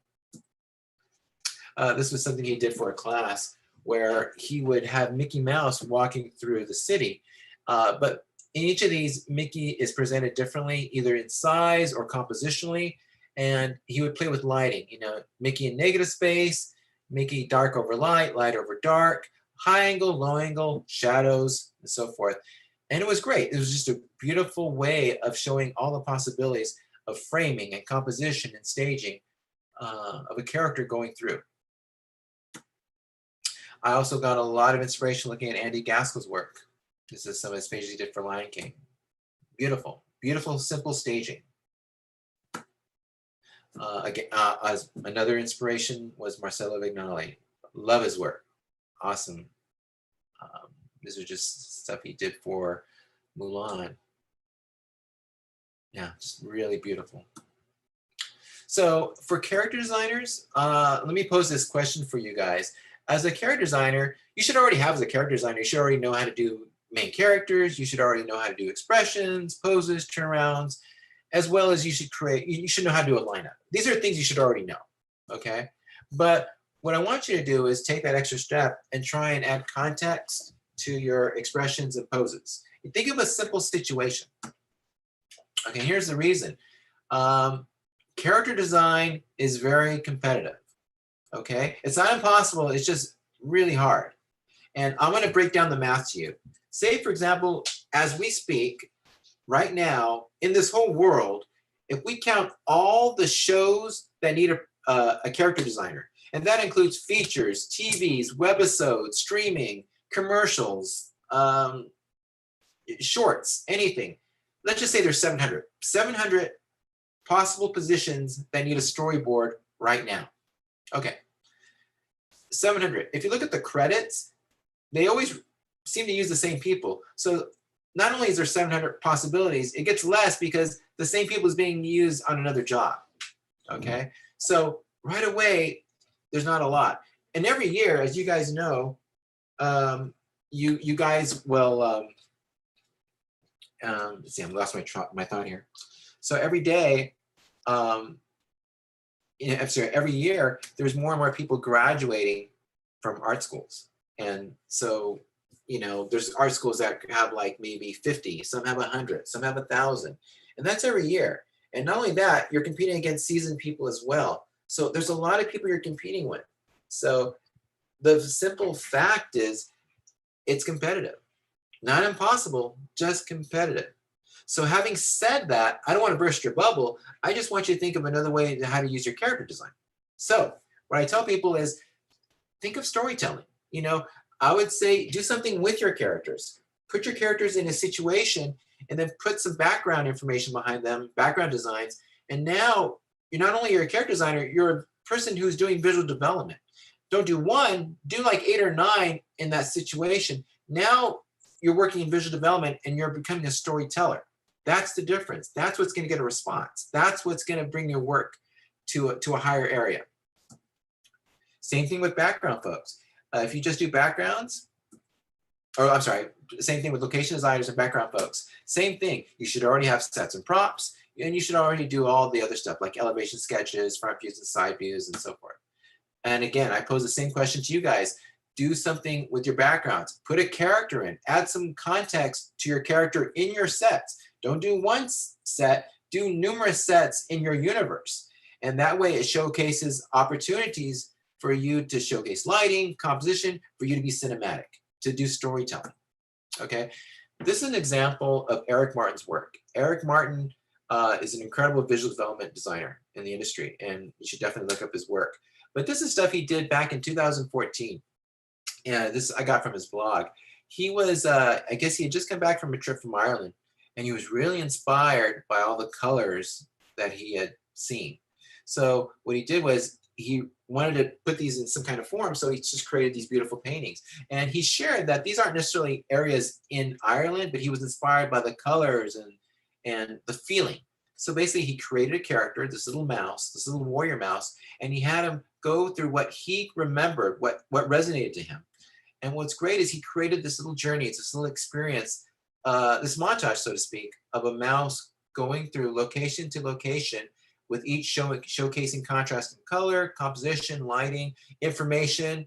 You know, maybe the hero has a moment of revelation, discovery, versus a moment of like, oh my gosh, you know, I'm in danger, and so forth. So just a really great example. Let your camera and composition tell the story. Consider your points of view. Consider lighting up to play emotional beats. Okay, so here's an exercise. For a character designer, or if you guys have just a character, okay, maybe you just have a character. I would suggest put that character in a situation. For example, say I have this real cute cat. So maybe I'm going to put this cat at a party. And there he is with your classic, iconic college, you know, plastic red cup. So there, everyone's having a good time. There's music playing, and he's smiling. And then all of a sudden, something happens. He's like, "Oh my gosh, who's that?" So then you compose and you showcase what he's looking at. In the foreground, it's maybe a beautiful young lady that he has a fancy for, and he's smiling there. So right away, we see he's reacting to something, and all of a sudden, it's like he is just enamored. Okay, so let's take this further. Say he wants to really go and talk to her, but he can't because he's shy. Maybe he's socially awkward. Maybe, you know, he's not brave enough. You know, maybe he feels he's clumsy and he's awkward. But there she is, she's laughing it up. And you see the contrast, right? We've shown that, you know, just like anything else, introduction of your hero in the world, something happens and you see it, and then you see progressive complications. Maybe you showcase, you know, his struggles, and, you know, he's not too sure of himself. And there she goes. So now she's leaving the party. He's like, oh my gosh, you know, or maybe she's leaving with you know, the big man on campus, right? And he's like, oh, I have a moment. What should I do? Okay. So right away, these are just situations, possibilities of which you can do.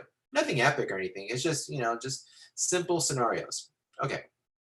Here's the scenario number 2. Maybe you have the same character, and, you know, maybe he's up in his house, and he's a geek like us. You know, he loves comic books, drawing. He loves movies. He collects collectibles and maquettes and so forth. You know, he likes to geek out. So there he is. He's reading. He's happy, and then he just dreams. He's like a dreamer, right? He likes to daydream, and he's outside. You know, he's not outside. I'm sorry. He's by the window, and he's looking and just daydreaming. And he's like, man, yeah, I wish I could be brave like my superhero, Super Cat. But then all of a sudden, oh my gosh, what's that? So what do we see? We see the old lady, Bertha, sweet old lady. She's being bank robbed by this robber. And he's like, not today, not in my watch. So then maybe he goes ahead and takes action. So right away, you know, you create these images where you present something, something happens, and then you create a want. There's a need. Now you start a journey. Okay. So here's some simple exercises I want to share with you guys. One exercise that I'm sure many of you guys have heard, it's a good exercise, it's called the next 5. So basically the next 5 is you're given an exposition shot or just an image, usually from a pulp cover, an old illustration, and given the information from that, you have to create the next 5 images from that. Okay, there's certain rules to this. You have to keep, keep the 5 images. You can't use any wording, there's no dialogue. You just want to be limited to the visuals. And also, you don't want to make shit up. So say if you have a Western and all of a sudden you throw in a UFO, that's pretty far-fetched. So you want to keep to what's given. Okay, so let's see, here are the other things I said. Yeah. What helps too is, writing these down. But basically, you want to look at what's given in the images. I'm going to quickly go through these. I'll share this on my Facebook page, but there's this, there's that. Again, different scenarios, different settings. Some are sci-fi, some are Western, some are period pieces. Some deal with technology, space, some are biblical, and so forth.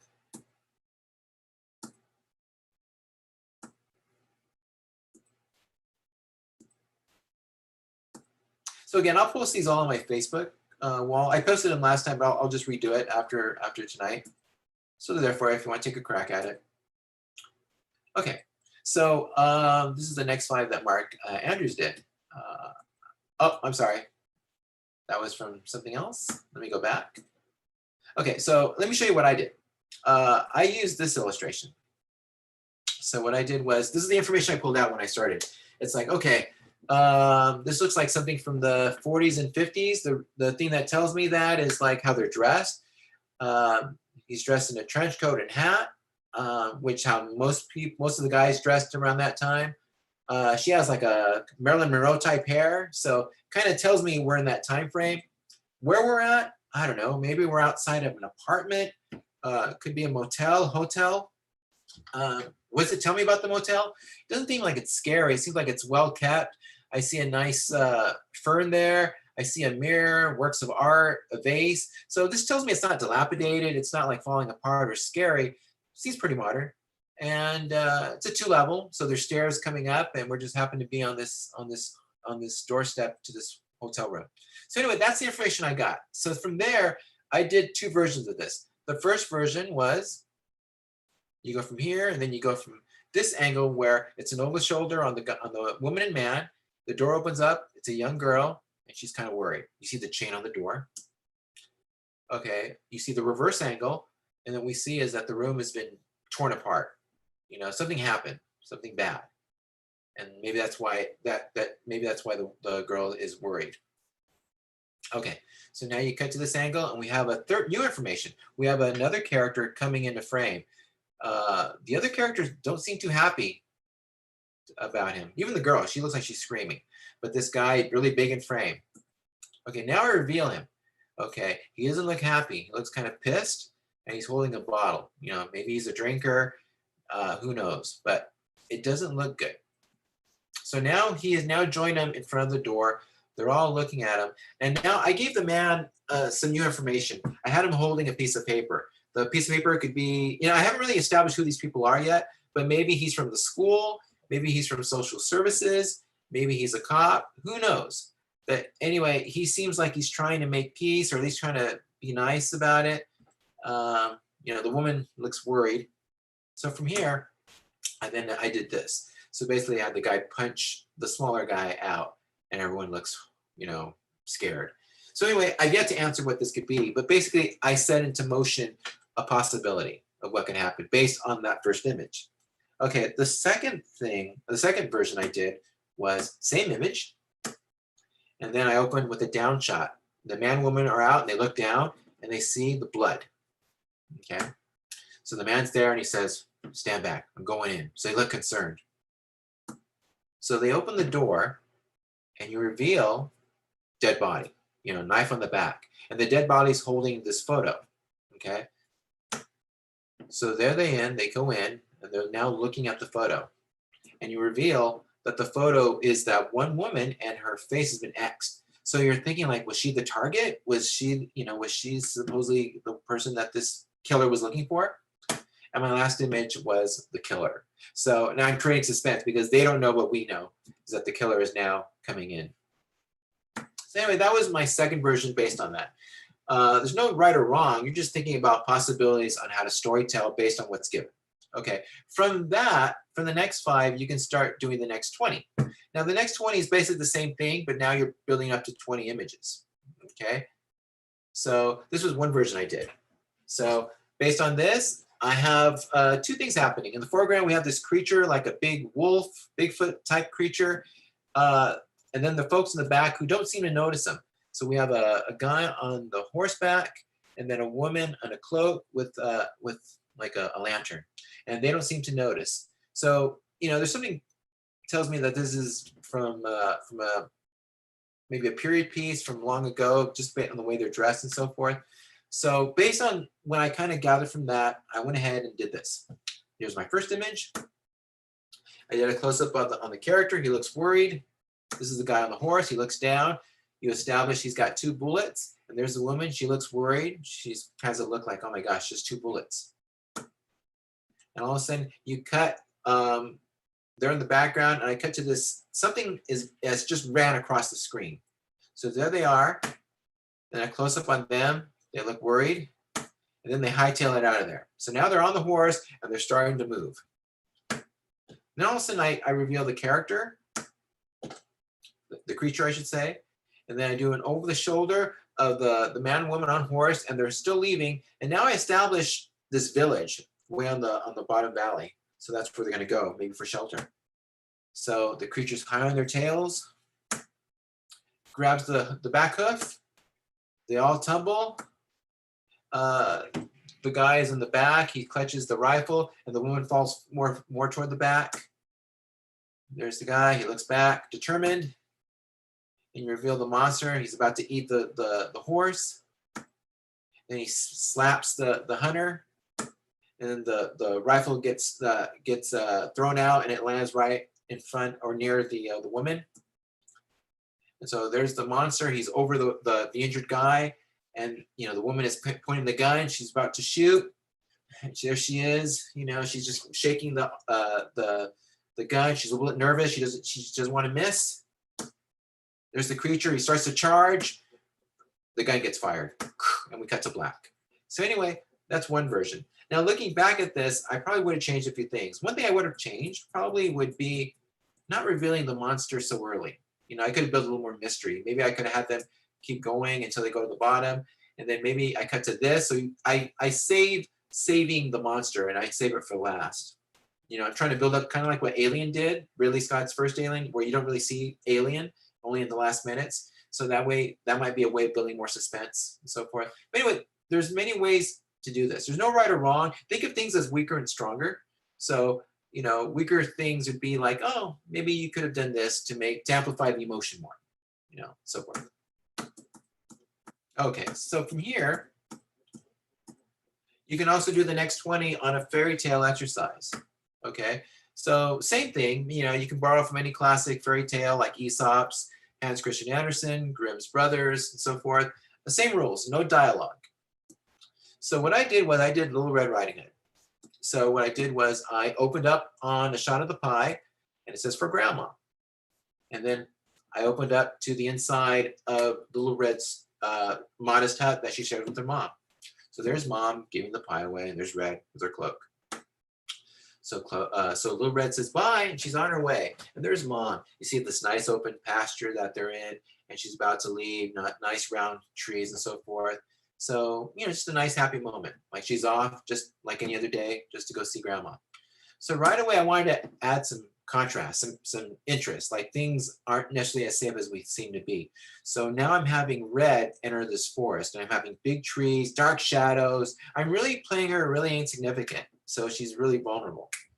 So from here, I'm now having her trek through the forest, and now I'm adding new information. That new information is the wolf. So I'm also building some suspense because we know the wolf is there. Little Red doesn't. Then we close up to the wolf. There he is licking his chops, you know. So it looks bad for Red. So the next image, I have a close-up. Red has just turned and she looks worried and a shadow is growing over her. So we kind of assume it's the wolf, but no, what it is it's the hunter.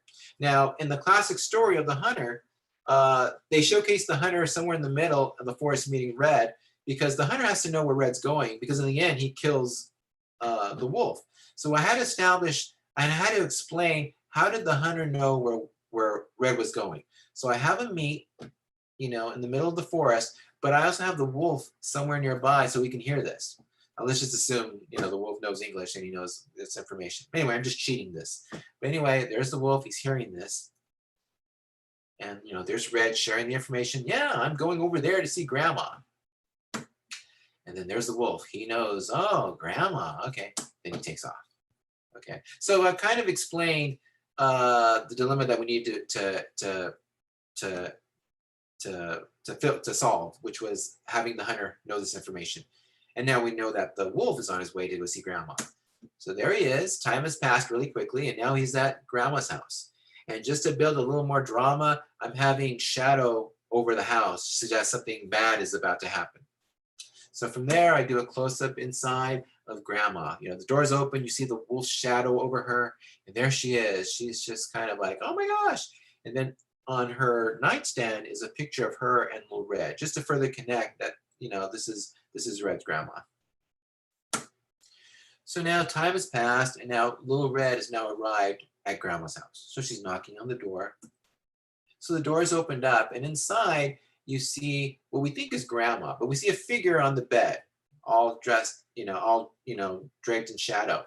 So there's Red in the foreground, you know, strong rim tones. So now I'm building in like she's about to enter harm's way. Okay. Now for the classic story, you know, there's that part of the dialogue where she's talking to the wolf and she says, "Oh, what big ears you have! What a big nose you have! What big eye you have!" leading up to the mouth. So what I did was that back and forth. I went back and forth with Red and the wolf, but I had the wolf become bigger and bigger, and Red kind of framed in this small, tight light shadow. So we go from here, from here, from here, till we get the reveal, and then we have this. So it was a way of adding a little more progression toward the end, just to fulfill that dialogue, but also to further showcase that she is now in danger. She's about to get eaten. So from here, we cut to the high climactic moment where we go and we present the hunter. So what I did was I ditched the camera, so he's angled, and he blasts in, low angle, with the gun, shoots away, and he kills the wolf. So there's Red covering her ears because it's so loud, and he's blasting away. And then my last image is the wolf's hand over the broken picture of Grandma and Red, and there's blood, and that's the end. So that was my take on the next 20 using a fairy tale and the 20 images. So that's another exercise you guys can do. Another exercise you guys can do is the personal story exercise. So basically a personal story exercise would be maybe building out your story, the beat boards into 80 panels. And you want to showcase maybe something that was significant in your life. Maybe your most embarrassing moment. Maybe your most exciting moment. Maybe it was the first day of school. Maybe it was your first date, your first heartbreak, something significant. And what's good about this is like only you know your experience. So you want to create the setup and then what had happened and then what happened afterwards. And again, same rules, use no dialogue. It's all visual. But break it down to 80. Now, a hint is don't necessarily start at 80 because that can be overwhelming. I would say start with 5 and then build to 10 and then build to 20 and then you can build to 80. You will realize that if you start doing beat boards in a limited number, it's a lot easier to kind of lay the information down. And then after you have everything laying down and it progresses, then you can start filling in the gaps with more information. You can start building up with more things happening and so forth. So that's just some advice there. Another thing you can do is the survival exercise. Survival story is basically based on, say, you know, these nature videos that we see. Like it could be like a fox that's hunting down a rabbit, or like I'm sure you guys have seen like these videos in Africa where there's a herd of elk or caribou that has to cross this river, and in the river is crocodiles, crocs. So you know, you're presenting or creating this thing where your hero, or basically you know, the character has to cross one end to another, but they're in danger. So now you have to storyboard that. It doesn't have to be something where they're going to die, but it could just be a simple survival story. We're going to watch this. This is probably 6 minutes long. There's no sound, and I'll load this up on Facebook as well. But let's just watch it. I'm not going to say anything. I'm just going to play it, and then you can see the situation. Now, I'm going to present what the exercise is. You can use this video, but the thing is, I want you to add more cinematography. I want you to keep the same story, what's happening, but change up the camera angles, and I want you to add more points of view, more POV, make it more intimate, and I really want you to take this opportunity so that we feel what these bears are feeling at the time. This is taken from one camera angle from a drone, but the exercise is do this in 20 panels, but show more, you know, use the camera, be a cameraman and show more intimacy as far as points of view. So here we go. And there's no sound, so we'll just look at it.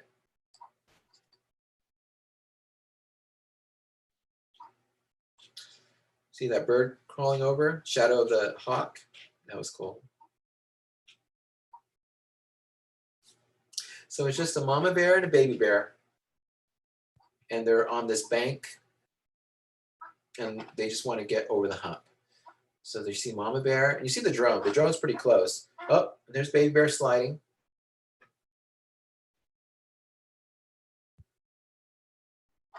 He's persistent.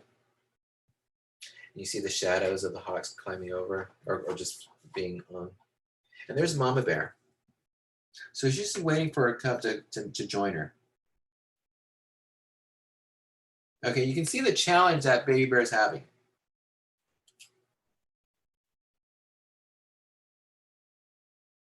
Okay, so now the baby bear seems to now see like the tracks of his mom. He's using that as leverage to get up. So he's getting closer. Now you can see mama bear, she kind of freaks out because the drone gets closer. So she isn't like, you know, swatting at her kid. She's trying to help her kid up. But then the momentum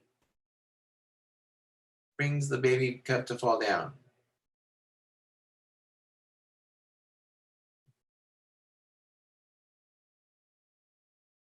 And it goes all the way down.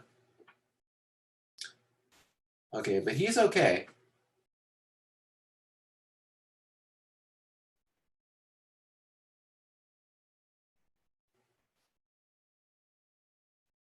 Okay, but he's persistent. What's great too is from this shot, you get to see the distance and almost just kind of like this huge thing he has to overcome, he or she has to overcome. But he keeps going on, and there's mama bear waiting for him.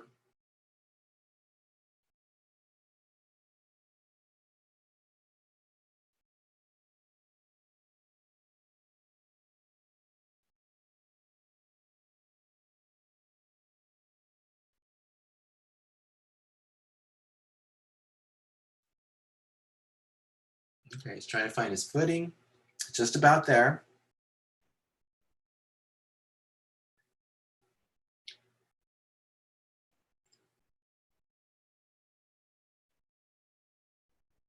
And they made it. So now they're off. Okay, so happy ending. So basically, you know, we found out what was happening. You know, they were about to cross the bank and they were going to go over the edge, but then, you know, baby bear loses his traction here, loses his or her traction, goes down. So basically, the whole idea is to beatboard this, but don't use this one camera angle. Have the liberty to move the camera, but I want you to showcase maybe different points of view. You know, I want to feel more maybe what the mom was seeing, maybe what the cub was seeing, maybe what they're both seeing, and so forth. So let's see. Let me talk about now. I'm going to talk about the industry, and I just want to showcase things. This is for newbies and so forth. But I just want to share this because sometimes this isn't shared or it's not talked about. But I just want to open the discussion up so that way you guys are aware. Okay, there's a lot of opportunities in the U.S. to work for animation. There's a lot more than this, but the major bulk of work comes from L.A., Burbank area. There's some in San Francisco, Austin, Texas, and New York City. But there's a lot more everywhere else. But these seem to be where the major hubs of the industry lie in the U.S. Here's some studios. There's Nickelodeon, the Feature Animation Building in Burbank. Cartoon Network, also in Burbank. Okay, I'm gonna talk about money because a lot of people they don't really talk about money or share information about money, but I just wanted to throw it out so that way people don't get screwed. I know some studios, they take advantage of young guns and young professionals thinking they don't know any better or they don't know what's fair or competitive. So I just want you guys to know, as of now, 2020, I think base pay for TV, for maybe doing boarding and or background design is probably 2,200. I would say probably even 23 or 2,400, but I'll just say 2,200 a week, which breaks down to about 114,000 plus per, that's not 114,000 per week. It should be 114,000 per year. Okay, so for features, it's a little bit more. So for features, I would say base pay, 2,600 plus per week, which breaks down to 135,000 and more per year. Okay, and again, this is base pay. I would think it'd be a lot more, but I want people to be aware of this because people don't know. I mean, I've heard young people who are graduating, they get jobs and they're working for union studios. You know, they're doing all this work and they're getting paid like 1,400 a week, and I'm like, what? Why are you getting paid that low? And 1,400 sounds good, and it is good. But based on what the industry standards are, it should be a lot more. And so I want people to be aware of that because you should get paid fairly for what you do. You do a lot of work and all you guys know it, but you guys should be paid fairly for it. So if you guys want more information, definitely go to theanimationguild.org and within there, they'll give you the current rates and so forth. Most animation gigs tend to be gig to gig. I call it the hustle because some gigs don't last forever. You know, a gig can last maybe several days, several weeks. If you're lucky, some last several months, and if you're even luckier, several years. But we all migrate in this industry. You know, we all bounce from studio to studio, job to job. That's just the reality of the industry. So I also want to talk about union versus non-union. So union gigs, and these are just my general observations. So union gigs are usually the bigger studios like Nickelodeon, Warner Brothers, Cartoon Network, Illumination, Disney, Sony, and Netflix. Unions offer medical benefits and coverage, and union studios usually offer better competitive rates as far as pay. For non-union, they're usually smaller studios. Most don't offer benefits or coverage. Some do. That's great. Most pay below competitive rates. Some do pay better, and that's great, but some don't. And this is not to discourage you from non-union studios. You should find any work you can, but I want people to be aware of pay, okay? And usually smaller studios, because of their budgets, they can't pay as much as the bigger studios. That's just a fact. But I want to make sure that, you know, you're wary of what the money is and so forth. Okay, as far as visas, you know, visa support varies with studios. You know, you definitely want to contact the studio ahead of time. Don't be discouraged if they don't offer visas. What I always tell people, it's important to be on radar. Don't you say no, let them say no. But make sure they see your work first. I'm always convinced if you show them your work and it's great, they're going to try and find a way to keep you or want to work with you.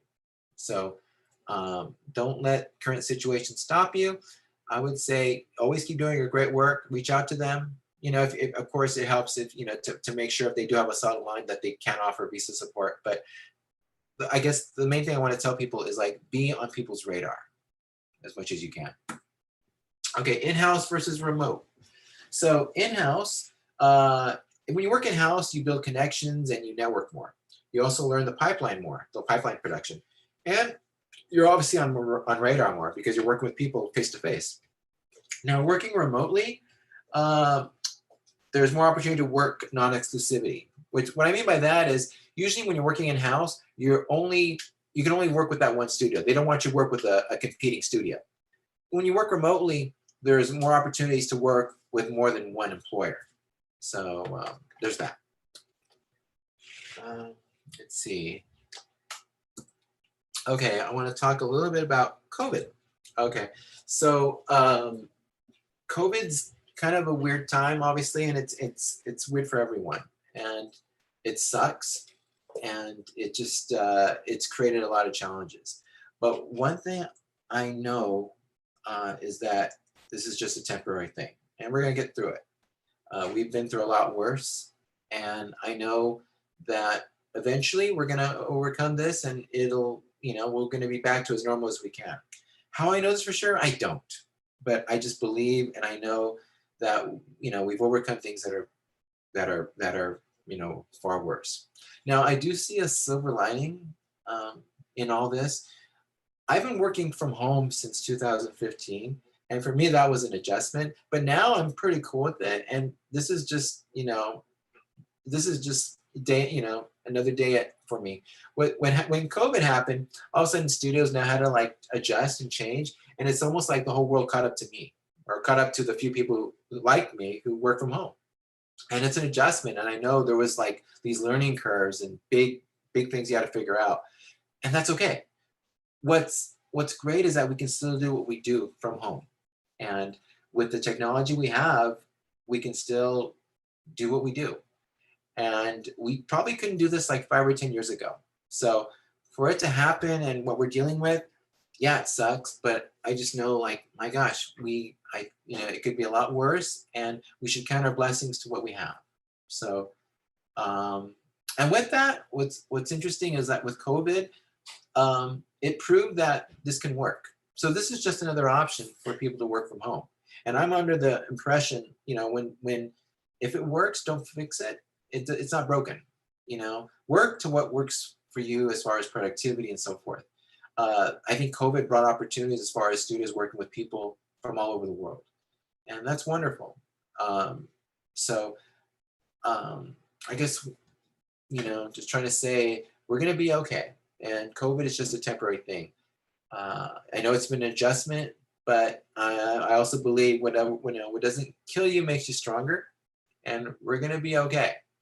So yeah. So we move on. Last words. Okay, these are my last words. This is where I do my rah-rah speech. And as the old guy who's been in the industry for a while, I just want to share a few things. And I should have shared this with everyone at the beginning of the talk, but this is my disclaimer. I'm not an expert. I'm not a teacher. I'm not the know-all be-all.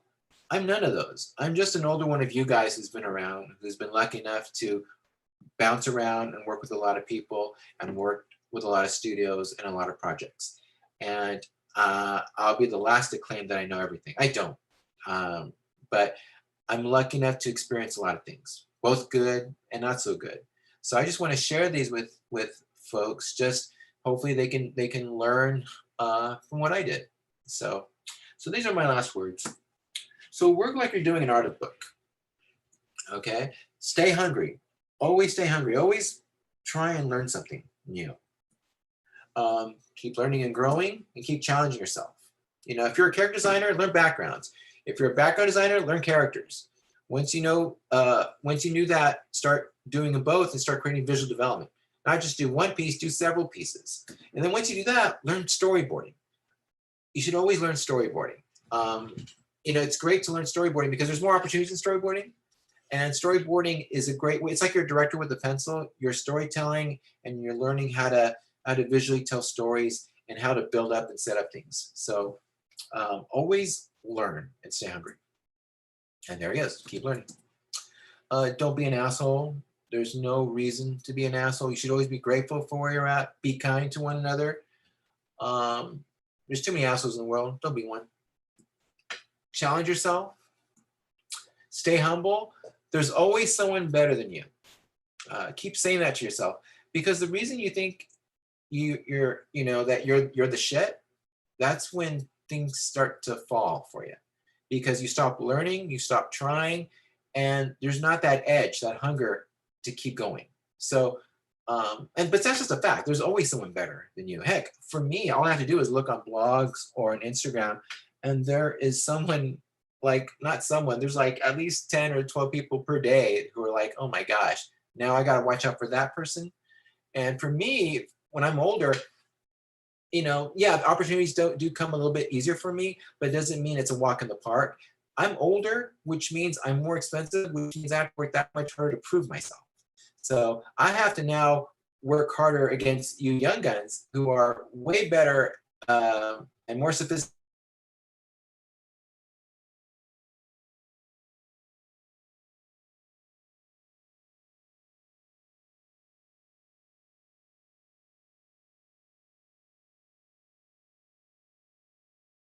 Important that I want to show, to tell young guns, for people who are graduating, or for people who are already graduated and you're in your job right now, what you want to do is start doing stuff on the side, like right now. The reason is the job you have now, your first job, you can't show that to anybody, at least not yet, if you can, because you signed an NDA, and that means you can't talk about it and you can't show it, only if it gets published. That's if it gets published. And that might be a year, several months from now, or if it ever gets published at all. So what you want to do is you always want to rely on side stuff to showcase your current skill sets. Okay. And by the way, that your side projects, that might bounce to new opportunities for you later on.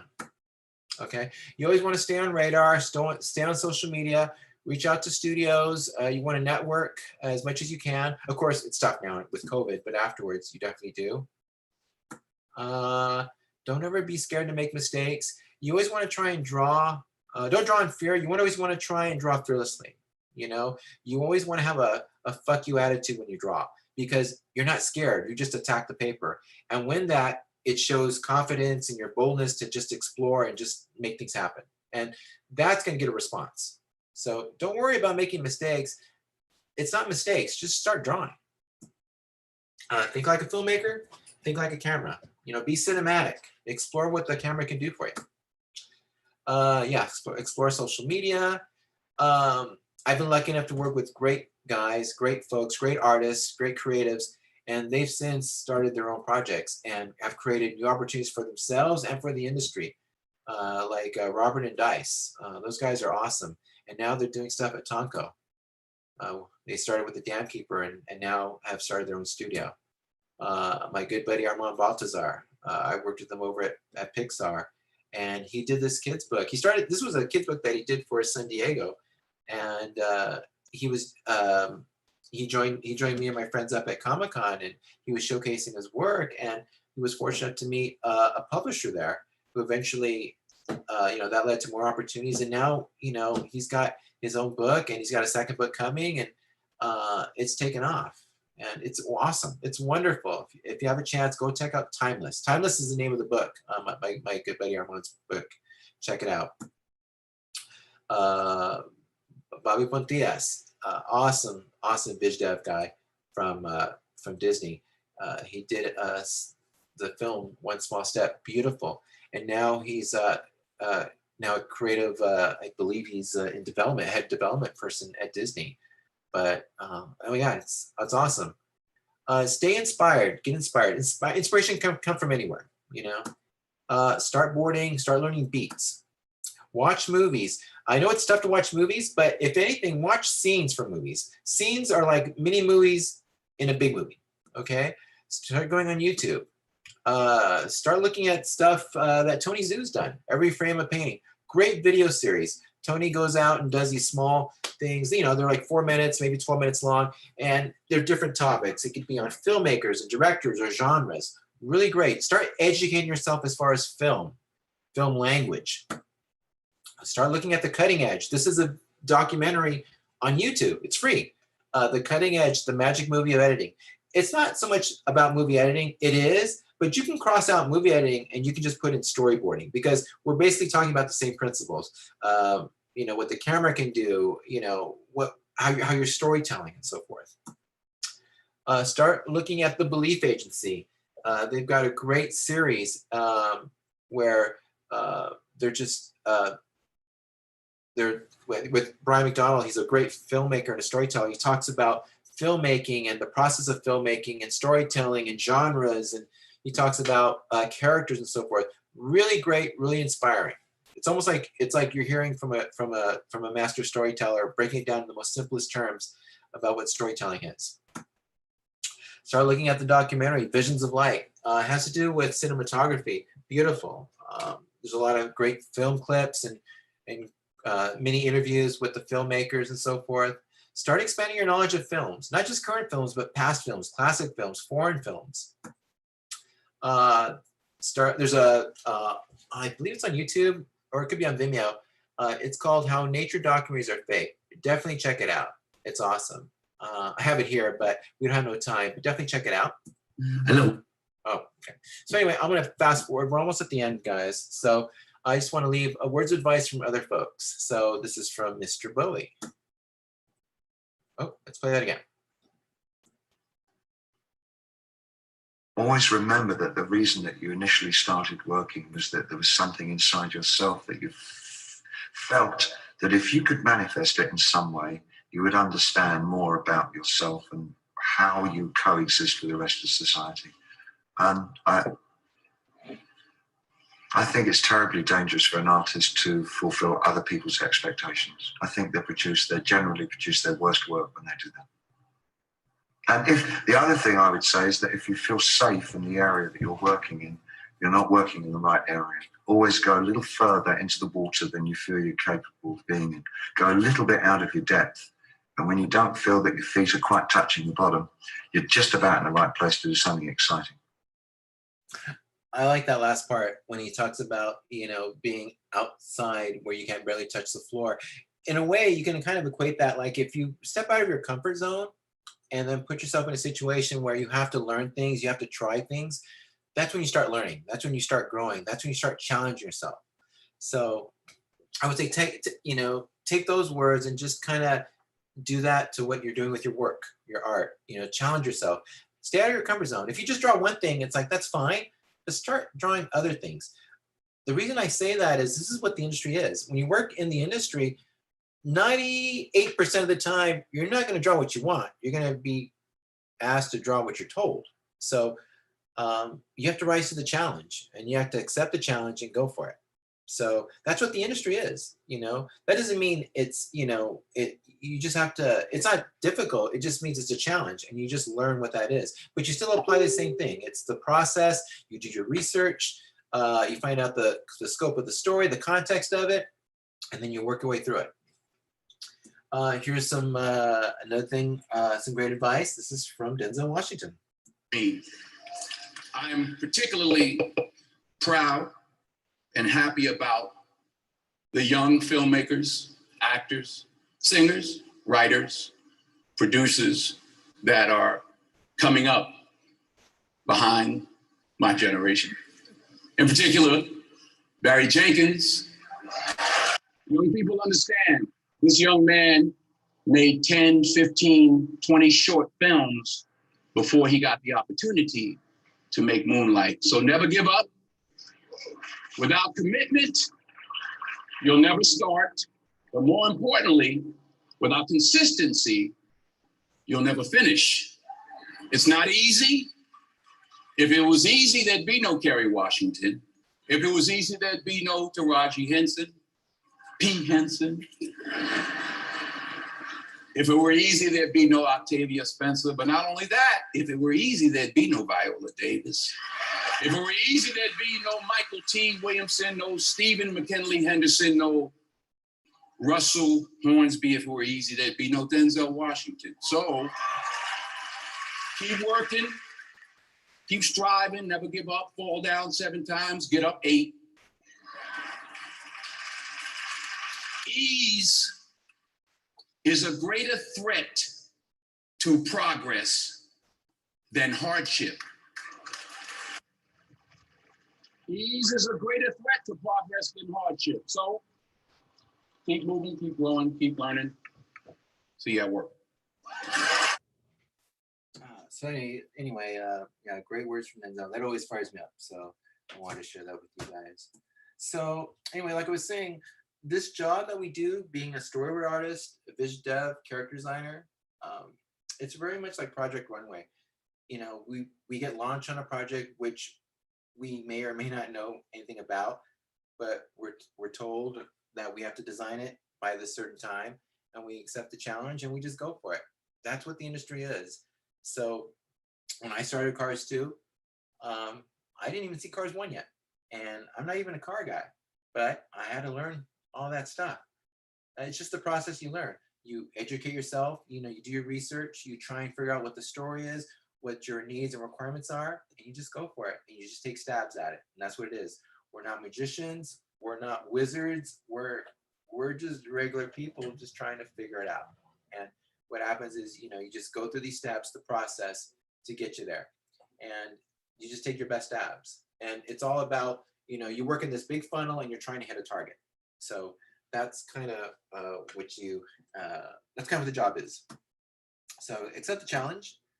I always tell people, if Steven Spielberg told you to draw something, you do it. But don't wait for Steven Spielberg to tell you, just start doing it. I know a lot of people are kind of waiting for that opportunity. Start doing it until the opportunity catches up with you. Otherwise, you're just kind of waiting for something that may not happen. That's not mean it's not going to happen, but start creating those things for you and start raising your game to meet the challenge, or to meet the opportunity, I should say. Yeah, don't wait to be asked, just start doing it now. So just shut up and draw, and I say that with love. And more importantly, just do it for you, okay? Don't ever forget why you wanted to enter this industry or why you're in the industry. I'm sure you guys had a passion to draw or to create, or you guys had a vision or a story to tell. Just stay with that and keep going. But it's all about learning and just staying on track. And if you always forget, just do what I did and just write on a piece of paper how bad you want it. So with that, I thank you guys. I just want to let you know that I'll be doing an interview with Michael Matisse next weekend at 11 a.m. Pacific. That's the YouTube link. But if you go on Facebook, just put in Force with Michael Matisse and I'll have more information there. I'll also put in the link on my Facebook post, and I'll post it on my social media as well. So here are my links if you guys are interested. I have John Nevada. I have a carbon made for my art. I have an Instagram, which is Java John. And on Facebook, if you put in my name, if you put my name with art or artist, more than likely you'll probably get me. So that is it. So I'm going to, let's see. I'm going to stop share screen. And I will answer some questions now. So with that, let's see, there's a few questions that I'm getting here. And then with time remaining, I apologize, it's 6:20 and I said I was going to stop at 6:30. But what I can do is, if Zoom doesn't shut me off, I'll just stay another like 15 minutes. And that way, this is going to be on YouTube anyway. But if you guys have to jam, go for it. You know, you can always tune back on YouTube. So with that, I'm going to answer questions. I have a few questions now. I'll go for these and then I'll go on YouTube. Okay, this is from Artlenka. How to connect with art directors. How do you connect with art directors? If you're, well, I would say after COVID, you know, connect with them. Most of them go to like conventions like CTN, Lightbox, and so forth. That's a great way to go. I would say have a portfolio so that we have something to show, so they can see your work and they can tell you right then and there if you know what you need to work on or if you're ready and so forth. As well, a lot of them have social media, so perhaps when you reach out and say hi and you know make a connection there, maybe say, hey, can you look at my work? Do you have anything to say and so forth. Some may be busy and may not be able to, but you never know. So I would say that's one way to connect with art directors. Santa Poot says, what was something you were really sad that was cut out in one of your jobs?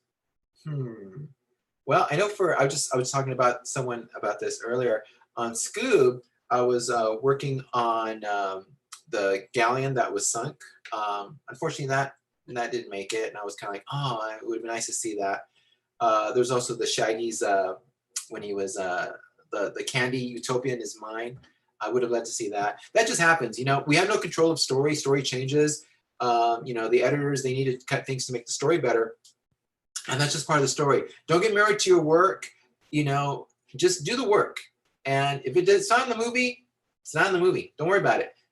Put it in your portfolio. That's just the nature of the biz. You know, that's just something you have to accept and go for it. But it's all right. Just you know, you can always show it later when you can. So Victoria Alvidez says, "Are you the cat?" Yeah, I am the cat to some extent. So I confess, because some of the stories I'm using are stories that happened to me. So, but when my book's ready, I can share more of that. So yeah, thanks, Victoria. Cardboard says, "Can you finish the story regardless? The one of John going out and the scary man is there?" Oh, you mean I'm assuming, Cardboard, that I think you're referring to the one I opened up with the cat. I've thought about it. In fact, some friends have given me some stuff to add to it. So yeah, I'm thinking about doing that. Maybe for a future talk, I might do that. So yeah. So thank you, Cardboard. Bo Khan says, "What studios that work more action, violence, horror hire board artists?" You know, it's hard to say which studios do certain genres. You know, it's hard to say, because, you know, some try and do, you know, they don't like to consider themselves like they do just one specific studio. But if you're looking for studios that do more action or violence, I don't know. And, you know, Leica was a great studio that, and there still are, where they did something off the normal genre. You know, their movies were quirky, mysterious. They were a little off edge, a little scary, and so forth. So, and I love theirs because they kind of did things in their own way. So, I would say Leica would be one studio to consider.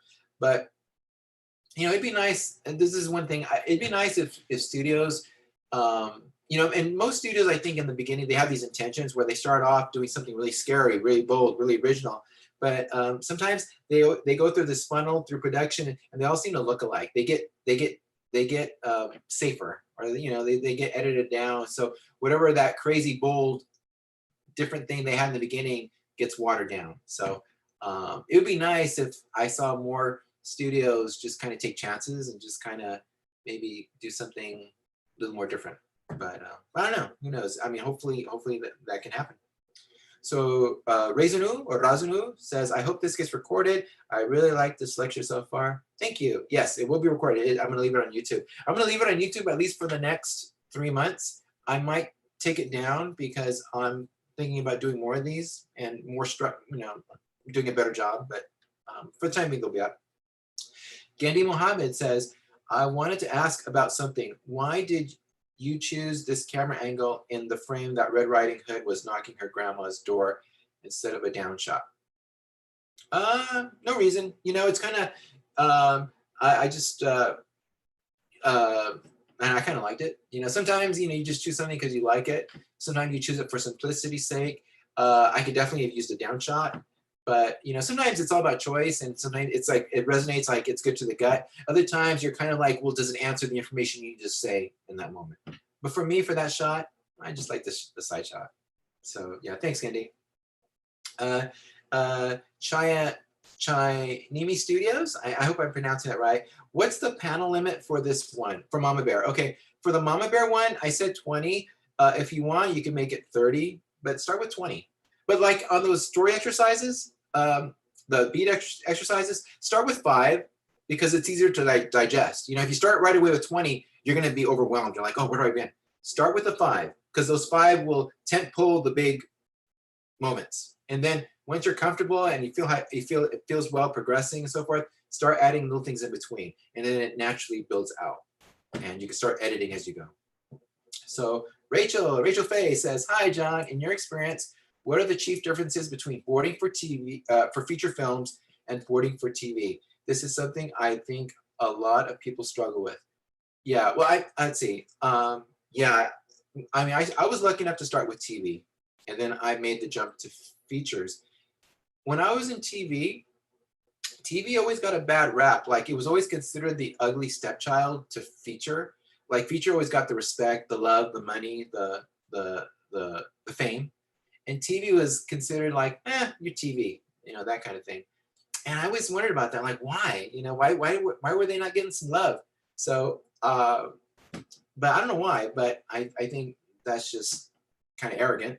But then I realized, you know, maybe it's just arrogant. Some people say, you know, had that feeling. What I do think working from TV was the best experience I've ever had. And I think most people should work in TV. TV is a great experience because you work fast and you commit to ideas quick, because you're in this one small frame of time that you have to commit and run. It's a run and gun. You know, you have to go. It's almost like a one shot. And there's a lot of hats you have to wear. You know, you have to, with a storyboard artist and designer, you're designing a lot of stuff. And most of the stuff ends up on the TV itself. When you're working in a feature, you're working with bigger units. So a lot of it, you know, a lot of things you're sharing ideas and so forth. And then, you know, the main difference is TV, shorter time, quicker schedules. Feature, longer schedules, a little bit more money. You may be working on a sequence or on projects longer, and it may change hands. Nowadays, I don't see that what I mentioned in the beginning, where we weren't getting love. I think right now, the production design of TV is awesome. I've been seeing some of the shows on Netflix and also on Disney Channel and Cartoon Network and Nick. They're awesome. They're great. And yeah, so I would say out there, if you guys have the opportunity, you guys are newbies and you guys want to work in TV. Start with TV and then work to features. If you have the opportunity to work features, go to features. Work anywhere you can, but don't discount TV is what I'm saying. TV is awesome. And it's a great place to start. So let's see. Let me see what other questions I have here. Some answer given by the chat. Okay, Shirag Swami. Let's see, Shirag. Hey John, wouldn't that be breaking the conventional 180 rule when you have the camera in front of you, happy walking and in the car? I guess it could be. I mean, I started with the angle with me coming down the stoop with my wife.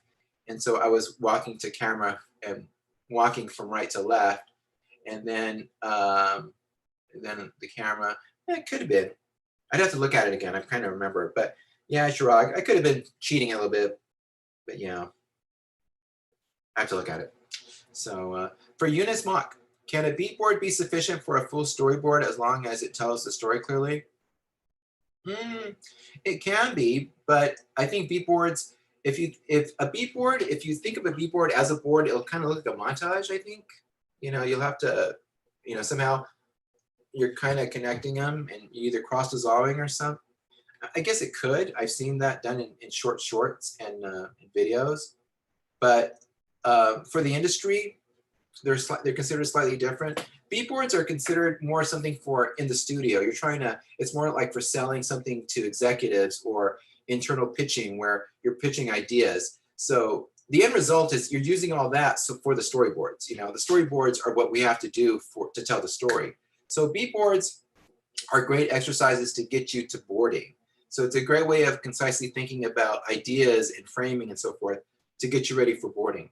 This is by no way a talk on storyboarding. That's a different animal, but this is part of it. I mean, this is just beats, but this is a great way to start. In fact, I was going to try and do another talk on that, not for Lightbox, because I have no time, but maybe later on. But this is just a great intro to it. So yeah. So Eunice, okay, sometimes I'm not too sure when a storyboard sequence gets too detailed. Yeah. Yeah, so I think they're different. You You know, storyboards, they're more sequential. There's more things happening. Beat boards are just, again, it's an abbreviated storybook of the story. AS says, is there a reason to show the grabbing hoof frame from a straight on as opposed to an angle? Not really. It's all about clarity, you know, and a choice. But for clarity, you know, I had things going, you know, right to left. So for me, I made the choice like, okay, I'm just going to quickly, as clearly show that hoof. So really quickly, you got the idea. I could have showed it over the shoulder, but for me, it was just a choice. But thanks, Eunice, for the question. I'm sorry, AS, thank you for the question. Willis, does thumbnailing help with this kind of illustrations? Yes, always thumbnail. Yeah, noted who asked too. Some in the chat had some answers. I'll let John decide what to ask, but I divided them anyway. I'm sorry, I'm reading this list of questions from Gaia. Gaia is so kind to kind of ask these questions. Gaia was my mentee, so hi Gaia, thank you for this. Let's see, remember 20 seconds in the end, otherwise the live will be cut short dry.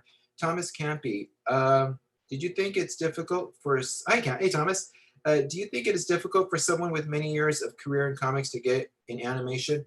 No, I mean, I don't think it's ever too late. I know, I started when I was 30. I know there's people that are older that started the industry. I don't think you should hold yourself to an age. I don't want people to limit themselves by a number. You know, I think bottom line, if you got a good book, a good portfolio, and you kick ass, and people love it, that's your ticket to get in, and that's your ticket to an industry, to a career, and to opportunities. I don't want it. I don't want people to limit like, oh, I'm too old, and that's it. It's like you're not too old. I think it's old when you're down in the ground and you're buried. That's when I think you're old. And until then, I think you should just still keep kicking and knocking on doors until someone lets you in. Comics is a great way to get into to storyboarding, because they're basically, in a way, they're sharing the same principles and so forth. You know, it's about pacing and beating out your frames and so forth, and getting a sequentiality to it all. So you just now have to change that layout into one standardized format, you know, either the film ratio of 2:3:5 or 1:8:5, and get used to telling it like that. But that shouldn't restrict your creativity. You know, you can frame things differently, foreground elements, background elements, lighting. You know, that's just a different way of adding more creativity, originality to the shots. So yeah, don't be limited. Yeah, you know, it's just a number. If I had thought that, I probably would have stopped when I was 30, and then I wouldn't have gone as I did. You know, I went the long way, and thank God I did. Thank God I failed. You know, I look back in hindsight, and it was the best thing for me. So don't limit what the possibilities that might be coming. I mean, just kick ass and let your talent get you as far as it can. So let me keep going down. Sorry, I'm coming down. So Lucia Abad Verastigui, I'm sorry if I'm saying that right, Lucia, or wrong. Thank you very much. Where is it better to studios notice you? Where is it better for studios to notice you? Most studios kind of, I mean, I think they see people on social media, but I think you have to reach out. So what I mean by reaching out is like events like Lightbox or CTN or Annecy. You need to go out and make the effort to meet them and to show your work there. But yeah, on social media, I mean, social media is usually the first place where people see your work. So, you know, when you have your portfolio, obviously, you know, it should always be your best work. It should always be showcase a sense of great design, storytelling, something original, something that, you know, can you adapt to certain styles on a broader sense. Yeah, so I would say social media would be the first thing, and then reaching out to others. Events would be the second. So I'm sorry, lost my spot here. Inyo Tree, what are the best recommendations for books on composition and filmmaking, preferably visual? Yeah, I was asked this. I'm trying to think, as far as books for composition and filmmaking, there's quite a few. There's Framed Ink by Marcos Matu. His stuff is great. Edward Gardner has a great book out on composition. What I'll do is this. I'll try and answer that tonight on my Facebook page, or maybe this weekend on my Facebook. But off the track, because I'm so tired and stuff, I can't think right now as far as books. But I definitely will try this weekend's email. So yeah, hopefully I can answer that in my social media. WayCool64 says, one problem I have with creating storyboards is that my perfection causes me to take too long on the boards. How do I counter that? I guess staying loose and try boarding. When I started boarding with a Sharpie, and the thing with the Sharpie is like I couldn't noodle because when I was beginning, I was trying to be a perfectionist and I would try and noodle and I would get like those fine pencils. I would keep it sharpened, and then somebody told me it's like, no, do it with the Sharpie. With the Sharpie, it just limits me to big compositional shapes and so forth, and I could stay rough and loose, and I could still keep the construction of the shapes. Later on, I wouldn't do the Sharpie, and I would go and do like a lead pencil or like a Prismacolor pencil. And what it is it just keeps you your shapes, and it prevents you from noodling.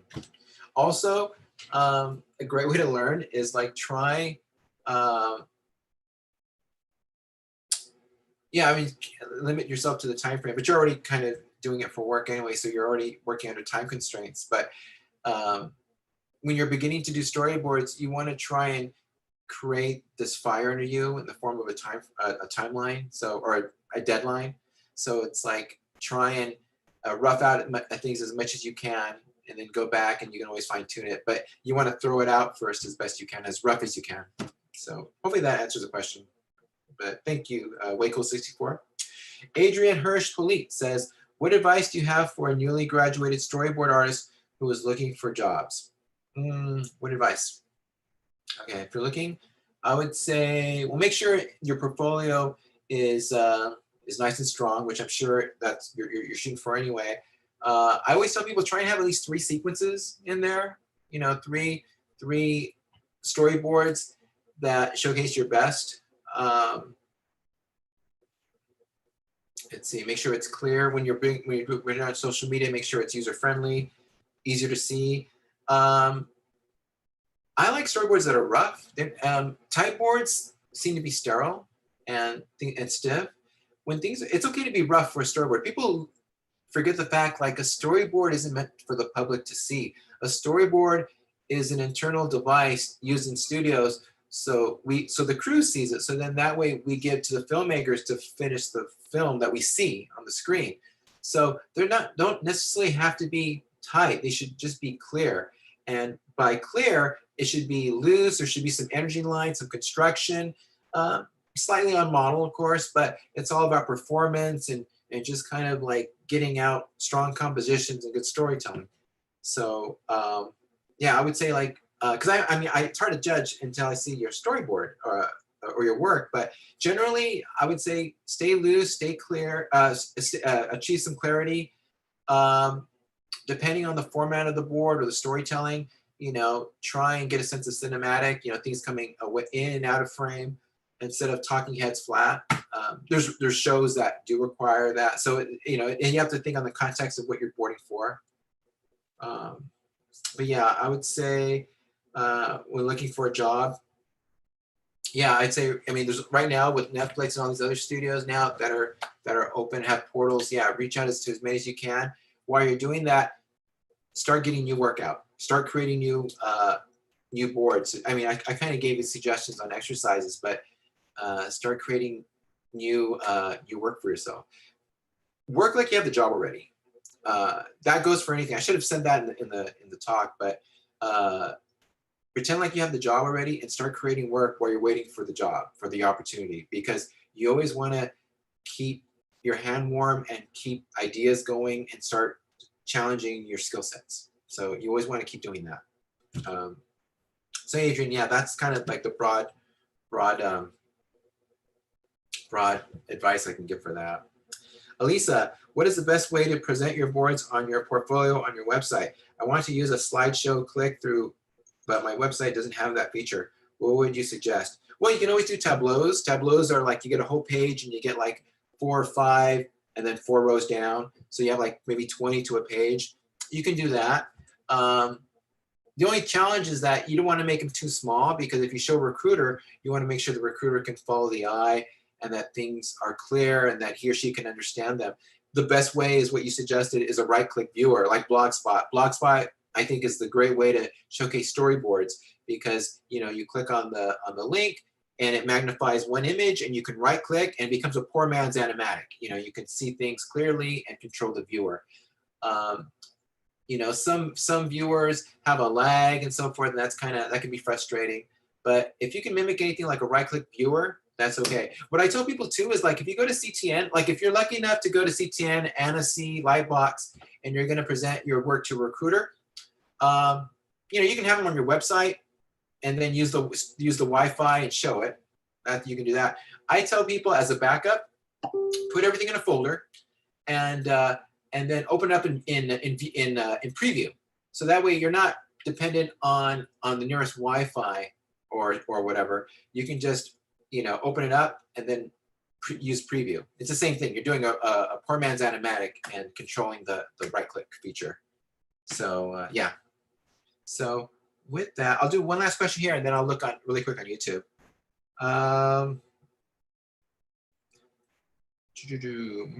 Adam Marton says, do you do mentorships? I have done mentorships, but right now I don't think I can take any more, because I'm currently teaching at the Animation Collaborative, where I have a group of students that I just started with. Plus I have about roughly 20 other students that I'm kind of mentoring right now. And I also have projects on the side. So I can't take any more mentorships. I'm sorry, but I wish I could, but I can't. So, but hopefully maybe later on. I know that I am in the works, and I've been talking to Bobby about this, about doing more classes on schoolism. Like, not more classes, I haven't started classes there, but doing classes in schoolism for storybeat, storyboarding, and biz dev and stuff like that. So it's ongoing, but it probably won't happen until next year. But that's probably the next thing I'll do. Otherwise, it's the collaborative, the animation collaborative, that I do classes for online. They just started, so it would be future semesters. It's 6:45. So, 6:45. So it's 6:45, guys. Let me answer like 2 or 3 more questions, and then I think I'm gonna have to shut it down, because I know some people have to go, and then my throat's getting froggy. So anyway, let me look on here. Let's see.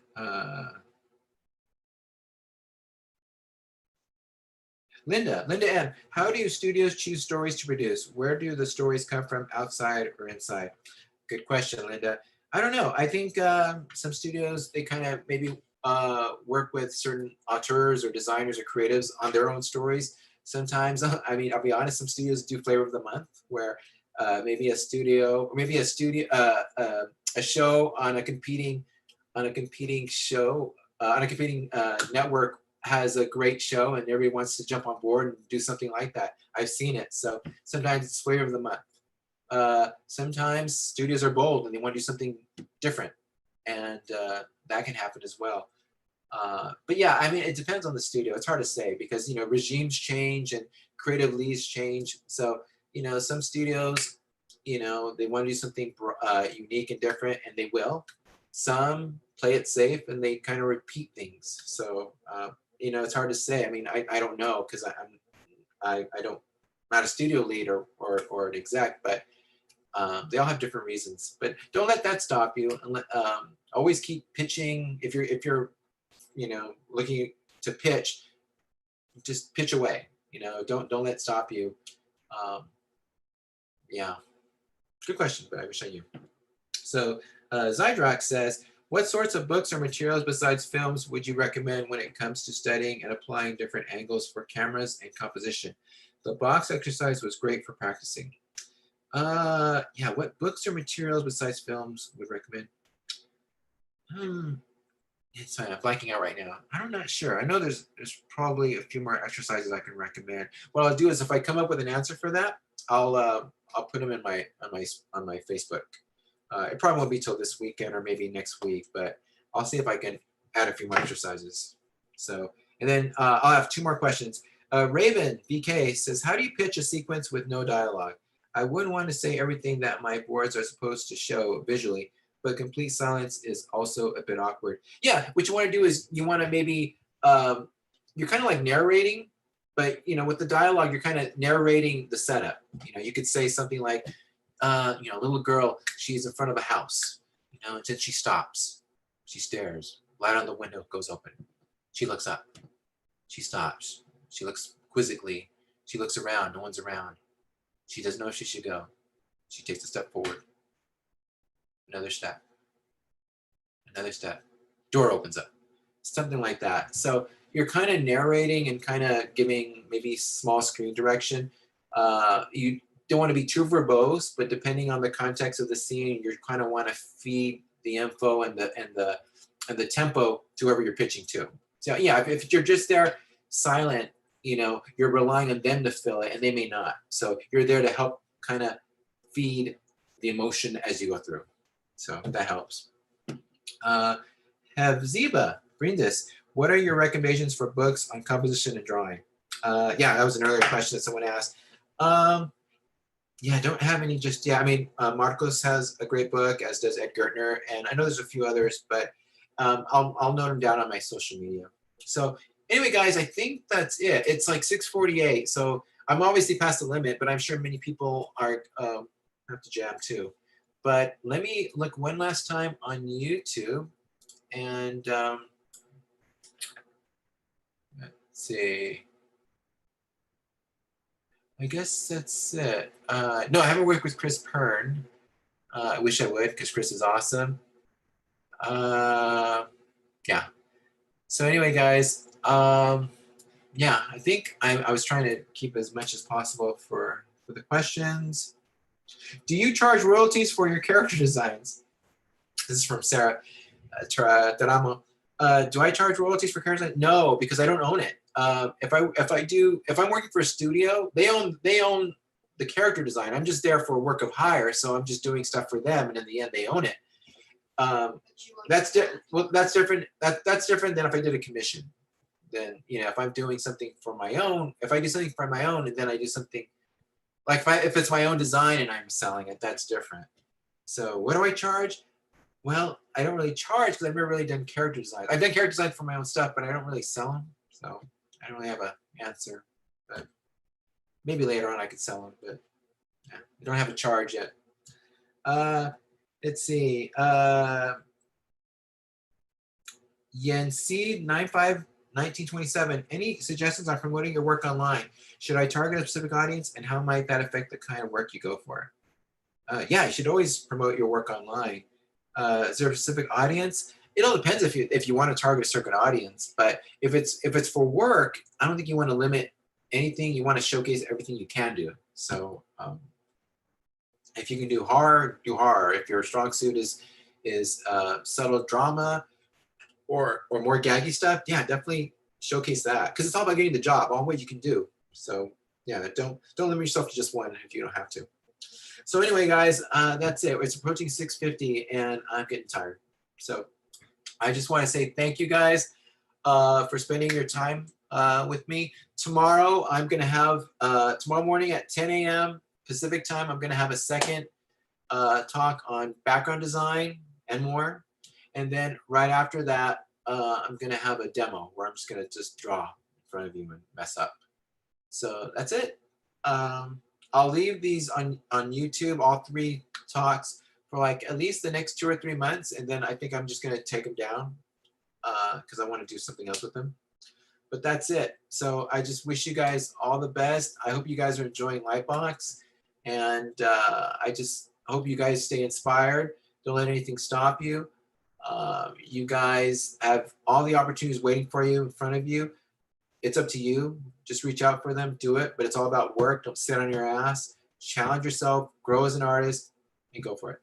So with that, I just want you guys to have what I did. And yeah, because I know you can. So that's it. Wish you guys all well. Okay, wish you guys are all safe, happy, healthy, and that's it. So it's a Friday night, and I think I'm gonna go get a beer. So that's it. Bye. Ciao. Here's my first end. And now I'm ending the meeting for all.